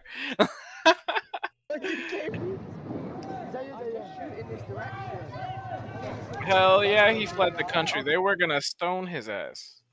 Fuck that. They were just gonna kill him. They ain't even gonna stone you. They're just gonna hit you with a quick pop pop. And this is about the time where Twitter started echoing the headlines that Sam just blinded a random girl. And pretty much nobody was surprised that he ended up acting like this on a stream. But once it's cleared up, the girl is on her way to the hospital with just a cut on her face, and both eyes are still intact. The group does some more justifying and blaming. They can't expect nothing to happen. They were I don't even know if India has expedition. So, like, if he ran to Australia or Florida, or not Florida, but Australia or the UK, or even the United States, I don't know if he'd be expedited back to the country to serve his time. I don't even know. He should be. I mean, he definitely should be. Let's see. Does India have expedition? I'm guessing he's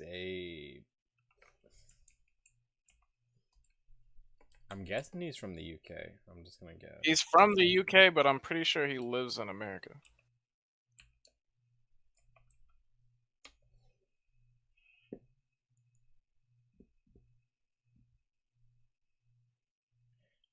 Yeah, I guess so. So the UK and India do have expedition treaty, so they drag his ass back 100%. shooting at us. Everyone cheered when it happened. Right above her eyebrows, you got. And Trump and what's his name? The leader of India have a really cool. They're like homies for life, so I'm sure Trump would send his ass back if he was part of the United States. Like, yeah, you take this motherfucker. Yeah, do what you gotta do. Okay, so it's not at the end of the world. The eye isn't gone. No, it's not here. But it's like right above okay. eyebrow. The pepper boy, put him in a curry. I don't give a fuck. Get him out of here. Put his ass in a curry. We don't want him here. Get him out. We said, fuck that guy. We know he's not from the United States. We know. We checked his records. He's from the UK. We've heard him talk. He's definitely not American. Definitely not American. We don't have Americans talking like that here. It's not. Get him out. Deport him. We only want good immigrants here. We only want the good ones here. Get rid of the bad ones. Get rid of all the bad ones. I'm getting canceled for that one right there. Trump impersonation. Shit. I'm canceled. Not great. She's going to hospital, but they cut like here. Obviously, we're going to pay for the hospital. Yeah, no, pay for the hospital bill. But however, they were Oh, you gonna pay for the hospital bill? That's nice of you. What, $20 in India? shooting on this side, and Yeah, especially if it's just a cut. They might have to do like a stitch, maybe. $20. Or even liquid band-aid. $20 in India, you know? That was a drop in the bucket for him. He probably made more off of that one shot than he had to pay for that little girl. That's a crazy money shot right there. Hey, yo. they shouldn't have done at it. each other, and it was just a. It happens. Like if you don't shoot fireworks at each other and then expect nothing can happen. And yet, none Yep, of that there you go. excuses aiming a Roman candle at a child and hitting her in the face with it. Like, you have to be such a shitty person to And a find child that ways to- you don't even that's the whole thing, is like they're like, oh well, people, I got hit in the back with a firework, so I decided to aim at this little girl and shoot her in the face. Like, bruh, the logic isn't logicking. you don't know who shot that bottle rocket, because I'm pretty sure it was a bottle rocket. you don't know who shot that. Like, and then to be like, oh well, they're shooting fireworks at us. It's you don't even know if they were doing it intentionally. Like they were saying, there's fireworks going to every direction. Yeah, especially mean, like even- a celebration like that.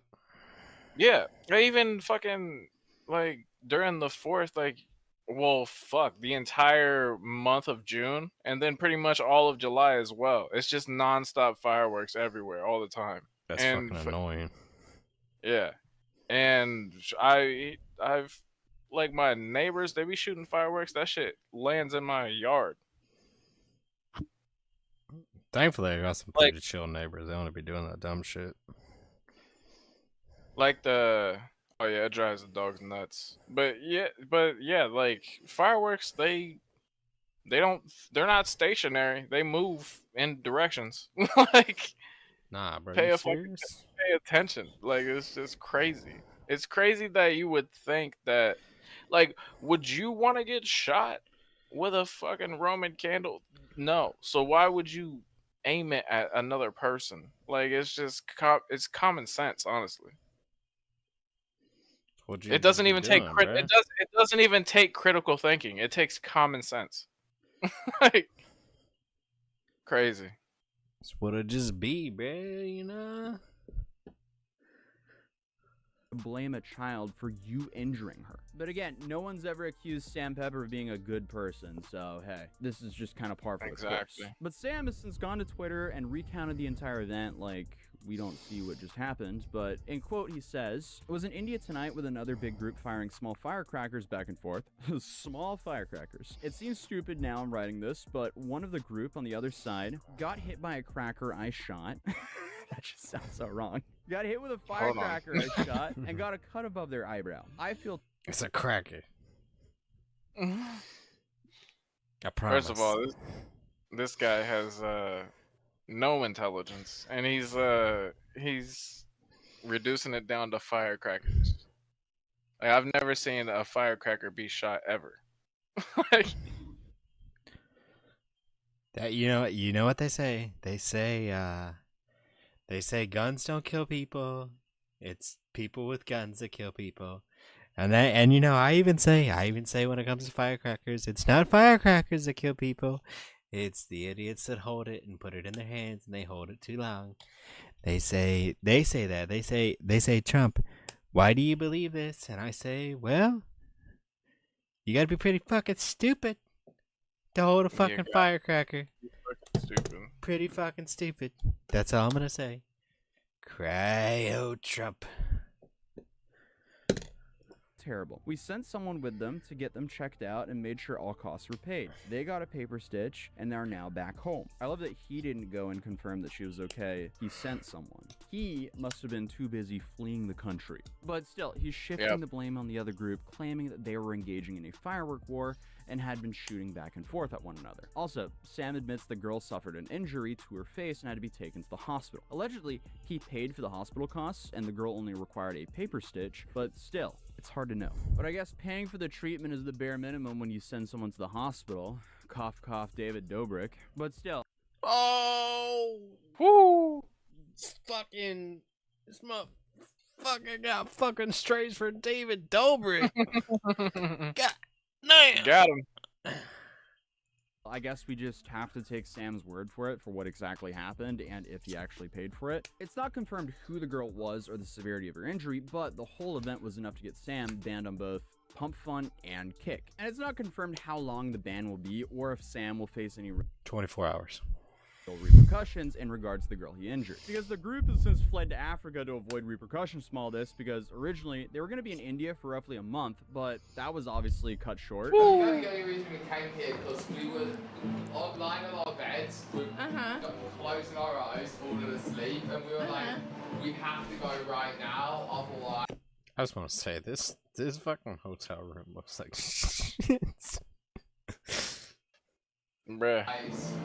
We're gonna fall asleep. So maybe there is a chance that Sam faces legal repercussions in India, but that would probably only be if he actually returned to India. The VODs have since been deleted, but obviously the clips have been saved and are circulating across the internet. Because at the end of the day, he intentionally hit someone with a projectile, insured them enough to send them to the hospital, and recorded all of it himself for the authorities. But as of now, it's radio silence, and it's been pretty damning, because Sam has also been getting away with his antics for over a decade now, and if anyone believes they're immune to being canceled or getting any real repercussions, it's definitely him. But it'll definitely be interesting to see what happens and if any of his channels actually get reinstated. But who knows? Most likely, he'll probably just join all the other streamer rejects on Party. But that's it for now. Drop a like if you enjoyed this video. What the fuck is that? What the fuck is Party? Bruh, how many streaming services are there? What the fuck? What the fuck is Party? We done learned about 3 streaming services in this one video. Yeah. Streamers are pieces of shit. Wait a minute. Wait a minute. Am I on camera live right now? Shit.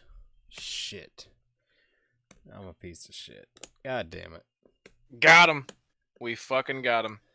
God damn it. They got me. Ladies and gentlemen, we got him.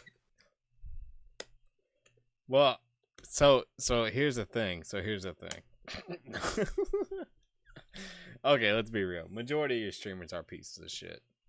Alright? Majority of you are. There's some of us that are cool. We're pretty humbled. I mean, next to Asmongold and Tectone, I'm probably the most humbled streamer out there.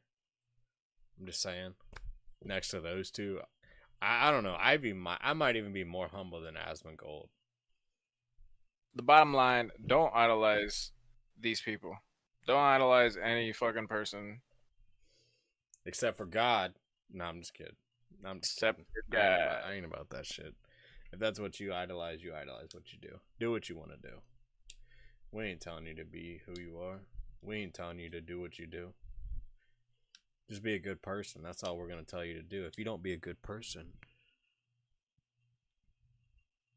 we ain't going to whoop your ass because we ain't going to jail for that shit. But you'll eventually meet karma. Karma will whoop your ass. You might be hitting a chick from the back, and then 3 days later, you pissing fire. Fire. That's karma, bitch. Or maybe you hitting a dude from the back. Wait a minute. Fire. Yeah. Anyways, you hit. I mean, I guess you could go 2 ways. I mean, I guess if you a dude hitting the dude. You know what? We ain't even gonna get into all that. Make sure you like, subscribe to it. If you're hitting a Vaporeon from the back.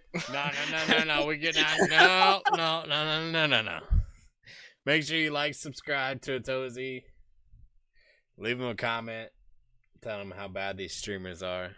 Don't make my name part of that. And don't even bring up Vaporeon. Don't even talk about that shit. But make sure you like, comment, subscribe on my video. My God. Don't say anything about Vaporeon in the video. Just leave Vaporeon out of this video. Motherfucker. Oh, God. What time is it? 2 o'clock? Is it 2 o'clock or is it 1 o'clock?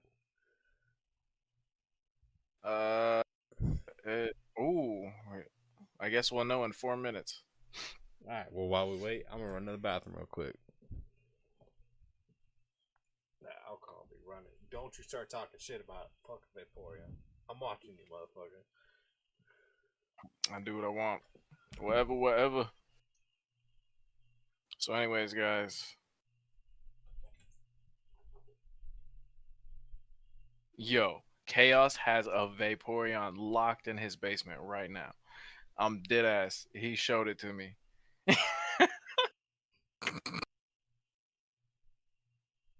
And it ain't on Pokemon Go. It's a real life Vaporeon. He keeps it chained up.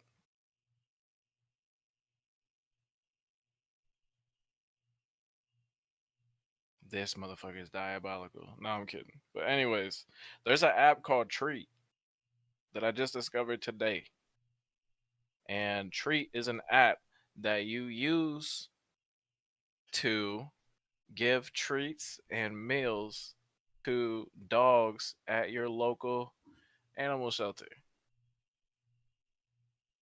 And the gameplay is kind of like Pokemon Go, but instead of getting, or not Pokemon Go, but Monopoly Go, but instead of getting Monopoly money, you get kibble to send to your furry friends. So, unsponsored, but I highly encourage everyone to download this app and give some treats to some homies.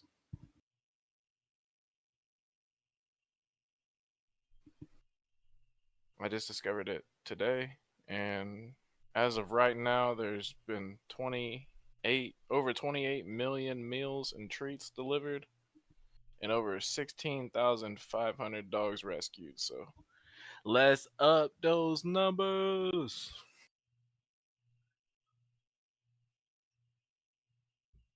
Hell yeah, that's right. Let's get them dogs fed. Yeah, man.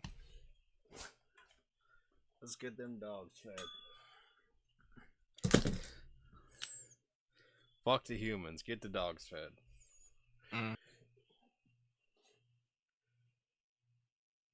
And it's free. You don't have to spend a dime. You just gotta play a little bit. Hell yeah. Free on the app. Play that shit. Get them dogs fed. Feed the dogs. Hydrate. Get the dogs fed. Hydrate. Actually, speaking of hydration, have you ever felt like you need hydration? You need some energy? Because you're about to go into 2026 and you're like, man, I'm so tired. I don't have the energy to do this anymore. I can't focus. I feel so dehydrated in my life. And you're just like, God damn, man. Well, here's what I want you to do. I want you to go over to a website called W.com. And when you go over to this website, I want you to go pick up a special set, limited edition set of the Chainsaw Man. You know the Chainsaw Man? I know you know the Chainsaw Man. If you're on my channel, you're like, you're definitely know what the Chainsaw Man is, because you know you see my content, you see that I do weeb shit. I look at weeb shit. I look at weird shit. You definitely here for a reason. So go over to W.com. Grab that Chainsaw Man collection. You can grab you a tumbler. You can grab you a tub of energy, focus, and hydration. Then you're gonna go in. You're gonna check out, and when you go to check out, there's gonna be a little bar that says discount. And what you're gonna do is you're gonna go to that little bar, and you're gonna, in capital letters, you're gonna type in IMP13. And you're gonna get 10%. 10%. So you're gonna eliminate all your shipping. Not only that you're gonna eliminate your shipping, you're gonna eliminate motherfucking 10% off your order. 10% off your order. You know that, like, let's say you spend $50 on the order. That's $5. $5. You know what you can do with $5 nowadays? You can get you a tank and a half of gas. That's right. Tank and a half. Because you know what? Gas prices is down. But we're not talking about that right now. You're going to put that IMP13, all capital letters, into the discount code. And you're going to get 10% off your order. But you know what? Not only that, you're going to get the Bring Home Chainsaw Man Collection. Limited edition. Limited. Means it ain't coming back after it's gone. Once that shit's sold, it's gone. And we all know how people love Chainsaw Man. That shit slapped. Get that patchy cup. That's right. Get that shit. Put in the code IMP13, 10% off your order. Get hydrated, get your focus, and get your energy up. Get it. Go get it. Right now. I see you just sitting there. You ain't doing shit. You ain't going to college. Get off your ass. I see you sitting around. That's right. Get off your ass. Go in. Put IMP13 on the website. Pick it up. Pick it up. I see you. You ain't doing shit. Get off your ass. M13 on the website. 10% off your order. Dubby. Hydrate. Hydrate. Hydrate. Hydration. IMP13. Hydration. Get it.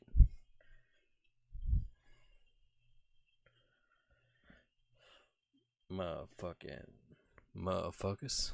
Oh, it's 1 o'clock. Damn, bruh. It's like we went back an hour. Oh, shit. We went back an hour. God. But you know what I'm saying? Best I can do is $60. Ouch, shit. Just stabbed myself. Oh, Jack Dorsey was arrested? Oh boy. Bro, that's a fucking thumbnail right there. Nick Fuentes crash out. Nick just had an interview with Tucker Carlson. Yeah.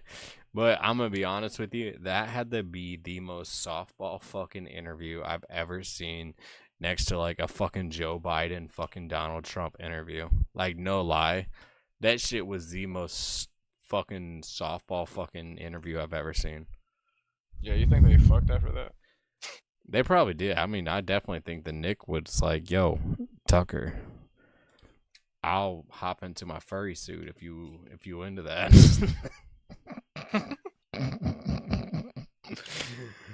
Oh god. What is this? Power World update? Oh shit, 4 days ago. Another one. Oh. What they at? I know that they I don't know, let's check this video out. We'll react to it. Oh yeah, with Once Human. Yeah. Alright, let's check this video out. What? We didn't plan on this video, but fuck it, we'll check it out. 82.048 if you're checking your launcher or console. Hey, what's going on, everyone? Hope you're all having an awesome day. So today we've got something pretty... I mean, it's, you know, it's alright day right now. Shit. It's alright. We got an extra hour to our day, you know? Shit. cool to talk about. Yes, it's another Palworld update. And Hell yeah. 0.6.9 or build 1.082.048 if you're checking your launcher or console. Now, I know what you might be thinking. This one's a smaller update, but trust me, even though it doesn't come packed with new pals or flashy new islands, it's a really important one. It fixes a couple of things that have been driving players absolutely crazy over the past few weeks. Alright, and it also sets the stage for smoother gameplay moving forward. Hell yeah. So let's just chill and chat about what's new, what's fixed, and why these small details matter more than they might seem at first glance. Now, first off, the biggest fix in this patch, and honestly, the one that has probably saved a ton of frustration, is about those game freezes that were happening during battles, especially when you were fighting against the Terra Prism or the Free Pal Alliance. Bro, I'm not gonna lie, like, that shit was driving me nuts. Like, I was streaming it, and, like, the shit would just, like, stutter, stutter, stutter, stutter, freeze, stutter, stutter, stutter, and then it would go back to normal. You've been playing for a while, you know exactly what I'm talking about. You're in the middle of an intense fight. Maybe you've got your best team out, everything's going perfectly, and then suddenly the game just stops responding. Yep. The music might still play, your character freezes mid-animation, and your only real option is to force quit. It's one of those moments that can completely ruin your... You just sat there the whole time. That's what I did. I sat there and waited for it to fucking catch up. Damn right. Yeah, I don't ever force quit. I don't force quit shit. I wasn't force quitting that shit. Hell no. Especially in FL Studio, I ain't never force quitting a project because that'll Eliminates everything. Come back, that shit ain't even there. What content did you make? You lying. Especially if you were doing a higher level raid or bounty. Well, good news. That's been fixed. The devs finally tracked down what was causing it, and from what players are reporting since the update dropped, it looks like the issue is gone. That means you can actually finish those battles now without worrying that the whole game is going to lock up on you at the worst possible moment. It's the kind of fix that doesn't sound flashy on paper, but it completely changes the experience once you're actually playing. The Terra Prism and the Free Pal Alliance are both late-game enemies, right? They're not just random encounters. You usually spend a bunch of time prepping for them, crafting ammo, optimizing your pals, setting up your team. Now they need to do that same shit with Grounded 2, because Grounded 2, like, I have every now and then I'll have those hiccups where it just like freezes out of nowhere, and then like we'll be cool. They need to fix that shit too. Shout out to Grounded 2. We'll eventually be back to you. Hell yeah. Team, and then when the fight finally starts, that's supposed to be your moment. So when your game just freezes mid-fight, it's not just annoying, it's discouraging. You might lose progress, items, or even interest in retrying. So having that fixed is a huge relief. It's one of those behind-the-scenes quality of life updates that keep players engaged, because now those late-game battles actually work as intended. The second fix is one that probably annoyed explorers and collectors more than fighters. It's the issue with the supply crate map icons not disappearing after you looted them. If you've spent time wandering around Palworld's huge open areas, I don't think I've ever had that issue, unless like I didn't loot the entire chest. Like if I didn't loot the entire chest and the shit just stayed there. you know how satisfying it is to see a crate on the map. Make your way there, open it up, and grab whatever loot it's holding. But for some players, those icons would just stay there after they picked everything up. So you'd look at your map later and think, wait, did I forget to grab that one? You'd go all the way back, only to find an empty spot or a crate that you've already looted. It messed with your sense of progress, especially if you're the type of player who likes clearing areas completely. After this update, that issue's gone. The icons now properly disappear after you've looted the crates, meaning the map reflects exactly what's left to find. It's one of those things that might not sound major, but it really helps keep exploration cleaner and more rewarding. The developers clearly listened to feedback from the community here, because people were posting screenshots, complaining about cluttered maps, and asking for this fix for weeks. And it's finally here. Wow, a dev that actually listens to its community on what they want and what they need? Wow. So crazy. That's just ridiculous. This is untraveled territory that we're stepping into. I know, right? Like, holy shit. Now I want to talk a bit about how these small patches fit into the bigger picture of Palworld's development, because that's something a lot of people overlook. We've had a few content-rich updates lately, right? Some that added new features, tweaks to the AI, and even changes to the PAL mechanics. But what we're seeing here is the other side of development, the maintenance work that keeps the game running smoothly while they're building up to the next big thing. Every time a major bug fix like this rolls out, Which the next big thing is the official release of the fucking game. We're gonna be exiting, or I think it's this year, like the end of this year or the beginning of next year. We're exiting early access, so we'll actually have an official game out. Oh, really? Yeah, they're supposedly supposed to be going to 2.0. Huh. Yeah, bruh. It's been a minute since I've seen an actual game go from early release to fucking actual game. Yeah, no shit. it frees up the team to focus on future content without worrying about players being stuck in broken battles or frustrated with the map system. So even though this update is just 2 fixes, it's an important foundation for what's coming next. If you think about it, this kind of update also shows how closely the dev team at Pocket Pair is watching the player experience. They could have just bundled these fixes into a larger update later on, but instead, they push them out now. That tells you they're trying to make the game feel stable and enjoyable in real time. And Yes, honestly, right that's now. a really good sign That's for the health of respect. the game. Because we've seen Of course. Yeah, survival they stuff- actually care. This is their child. Mhm. Like, they actually care. And they've got other games that they have out, but like, you know, this is the one that they know is what people care about. Like, I give Pocket Pair mad credit for everything that they've done. Yeah. They've forced Nintendo to actually be competitive. Well, not really, but, you know, they're going to force Nintendo to actually be competitive in what they put out and how they put out content, to be honest. Otherwise, they're going to get steamrolled by Pocket Pair.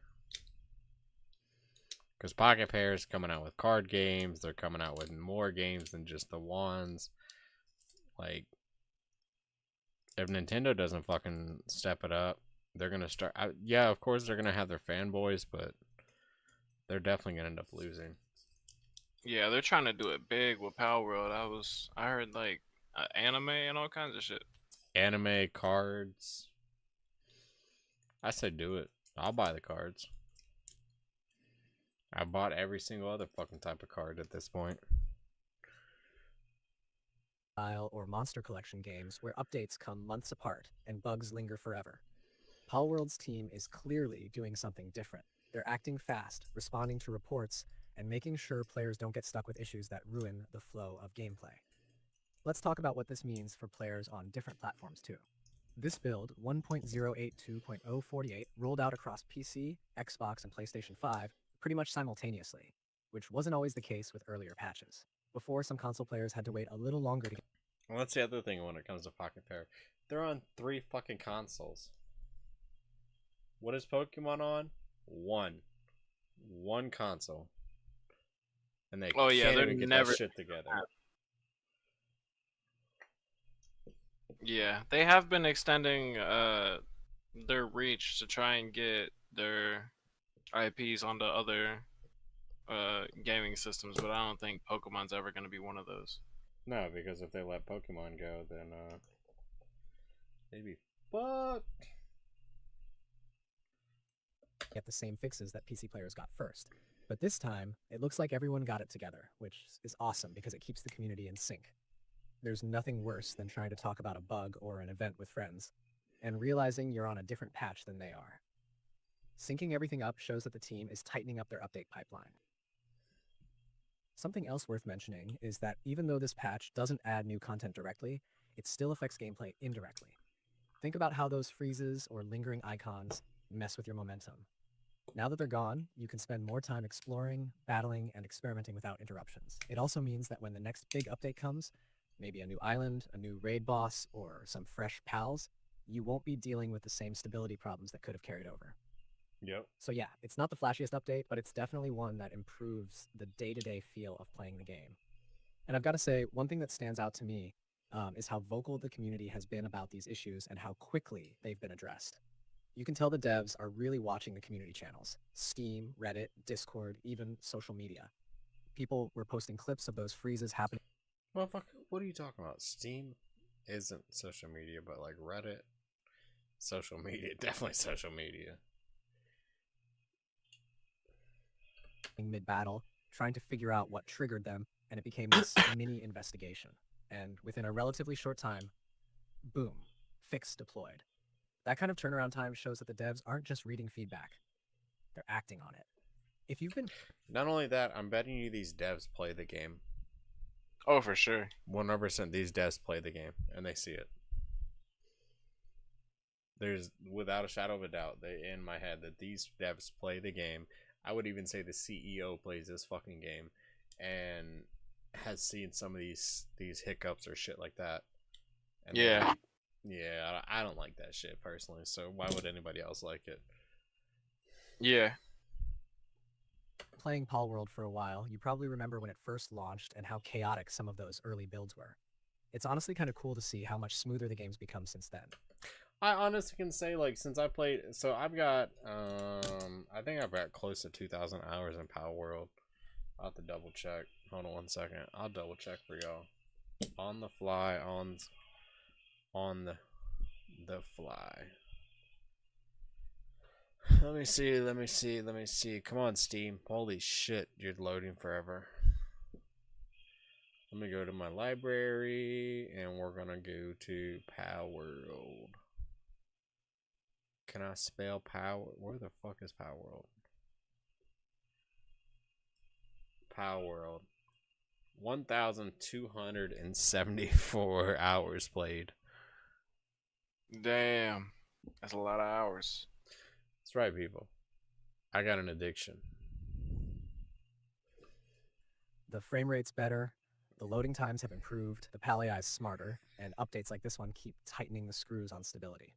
So yeah, maybe it's just 2 bug fixes, but when you stack them on top of months of improvements, you start to realize how much progress has actually been made. I've seen a lot of players saying that after updating, the game just feels more consistent. They're not getting random lockups, the map feels cleaner, and overall performance feels snappier. That's the kind of polish that really helps a game age well, especially one like Palworld that mixes so many systems. Combat, base building, capturing, crafting, and exploration. When all those pieces start working. And that's the other thing about Power World is like there is so much to do in that game. Like I've seen people that are like, well, I beat the game. Okay, you beat what part of the game? You beat the part where you collect everything? Okay, cool. So you beat like one part of it. You finished the story? You beat the final Tower Lord? Okay, you beat that aspect of it. Are your bases as efficient as you can get them? No? Alright, cool. You gotta start doing the bases. Are your pals maxed out? Perfect stats? Perfect fucking abilities? No? Alright, well, you still got shit to do.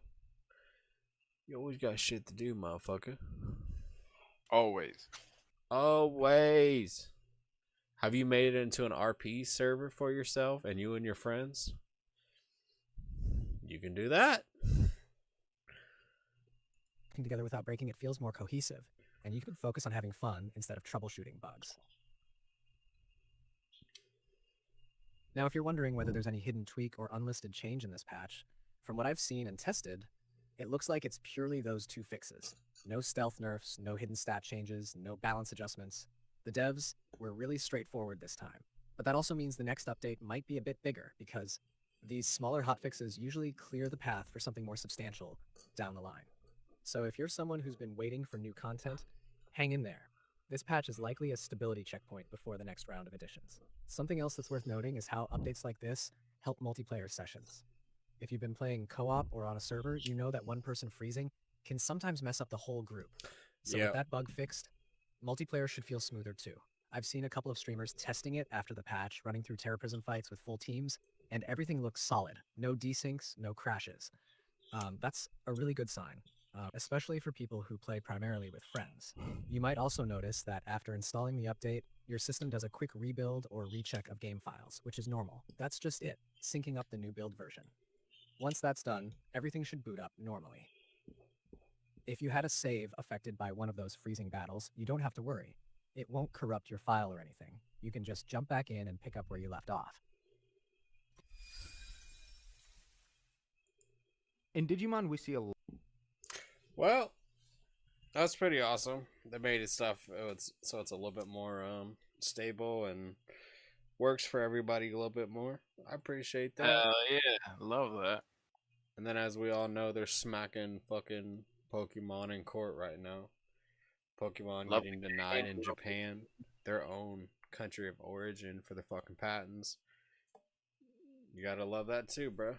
You see them getting smacked down by their own people. Love to see it. But I mean, hopefully, when they drop the Power World official release, we start to see a little bit more people come into the game. Hopefully we can drag some of those Pokemon nerds over, those Nintendo Andes that are like, yeah, fuck Power World, it's ruined Pokemon. No, it's not. It's made Pokemon have competition. That's what happened. And you don't like it. You don't like the fact that Pokemon has competition. You hate it because you're a nerd. That's right. Called you a nerd. If you can't lift 225, if you can't bench 225, you can't criticize me. That's all I'm saying. But that's where we're gonna end it for the night, guys. I appreciate everybody popping in, everybody hanging out, hitting that subscribe button, hitting that like button, hitting that follow button. I appreciate every single one of you. Everybody that's dropped some money, dropped some bids, dropped a sub on Twitch. Appreciate you. You can always hit that Prime. Hit that Prime. It's free. It's free. You ain't even got to pay anything. I mean, you paying at home, but for Amazon Prime. But I mean, that's something you already paying for. You ain't paying for this Prime. Just hit that Prime button, bruh. Hit that Prime button. And then make sure you go to w.com. Type in IMP13. Get you 10% off your order. Save you some money. So you can go on Amazon and get you some shit. Or you can put $10 in your gas tank rather than $5. You know what I'm saying? I'm just out here trying to help you get the focus, the hydration, and the energy you need to keep you going every single day. Every single day. But on that note, we're gonna end this stream there. pretty much, we don't hate Pokemon. We just want Pokemon to step up their game. There ain't no hate for Pokemon here. We just want to see them up their game and change what they're doing now. Because what they're doing now, it ain't it. They can do better. We know they can do better. And as long as you settle, they'll keep not. Exactly. If you want to eat shit, they're gonna hand you shit. But if you refuse to eat shit, they might change up themselves. Otherwise, they're gonna go out of business.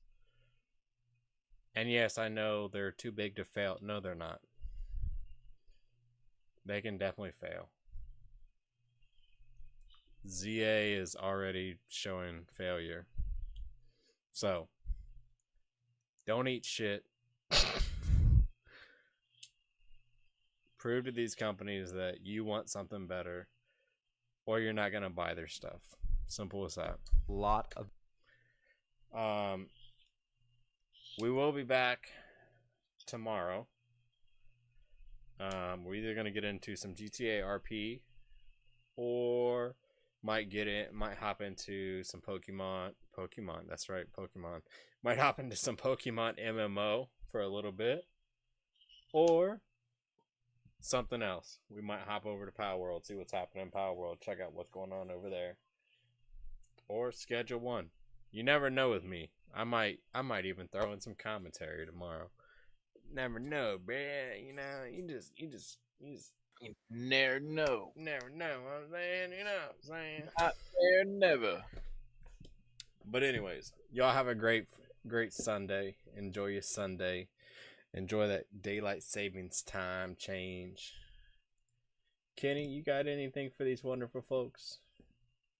Don't aim fireworks at people. That's some true shit. Don't do that, people.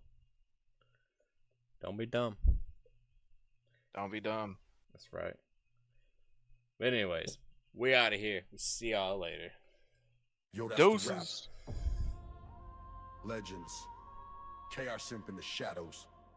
Flatfla Blue Blue with the wild takes. And Lycan howling at the mic. We came. We laughed.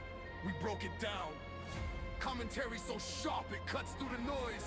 If you vibe with the chaos, smash the laughs and felt the energy, hit that follow, drop the love and stay locked in. This is not the end. Just a pause before the next madness. Until next time. Keep it chaotic, keep it fly flick.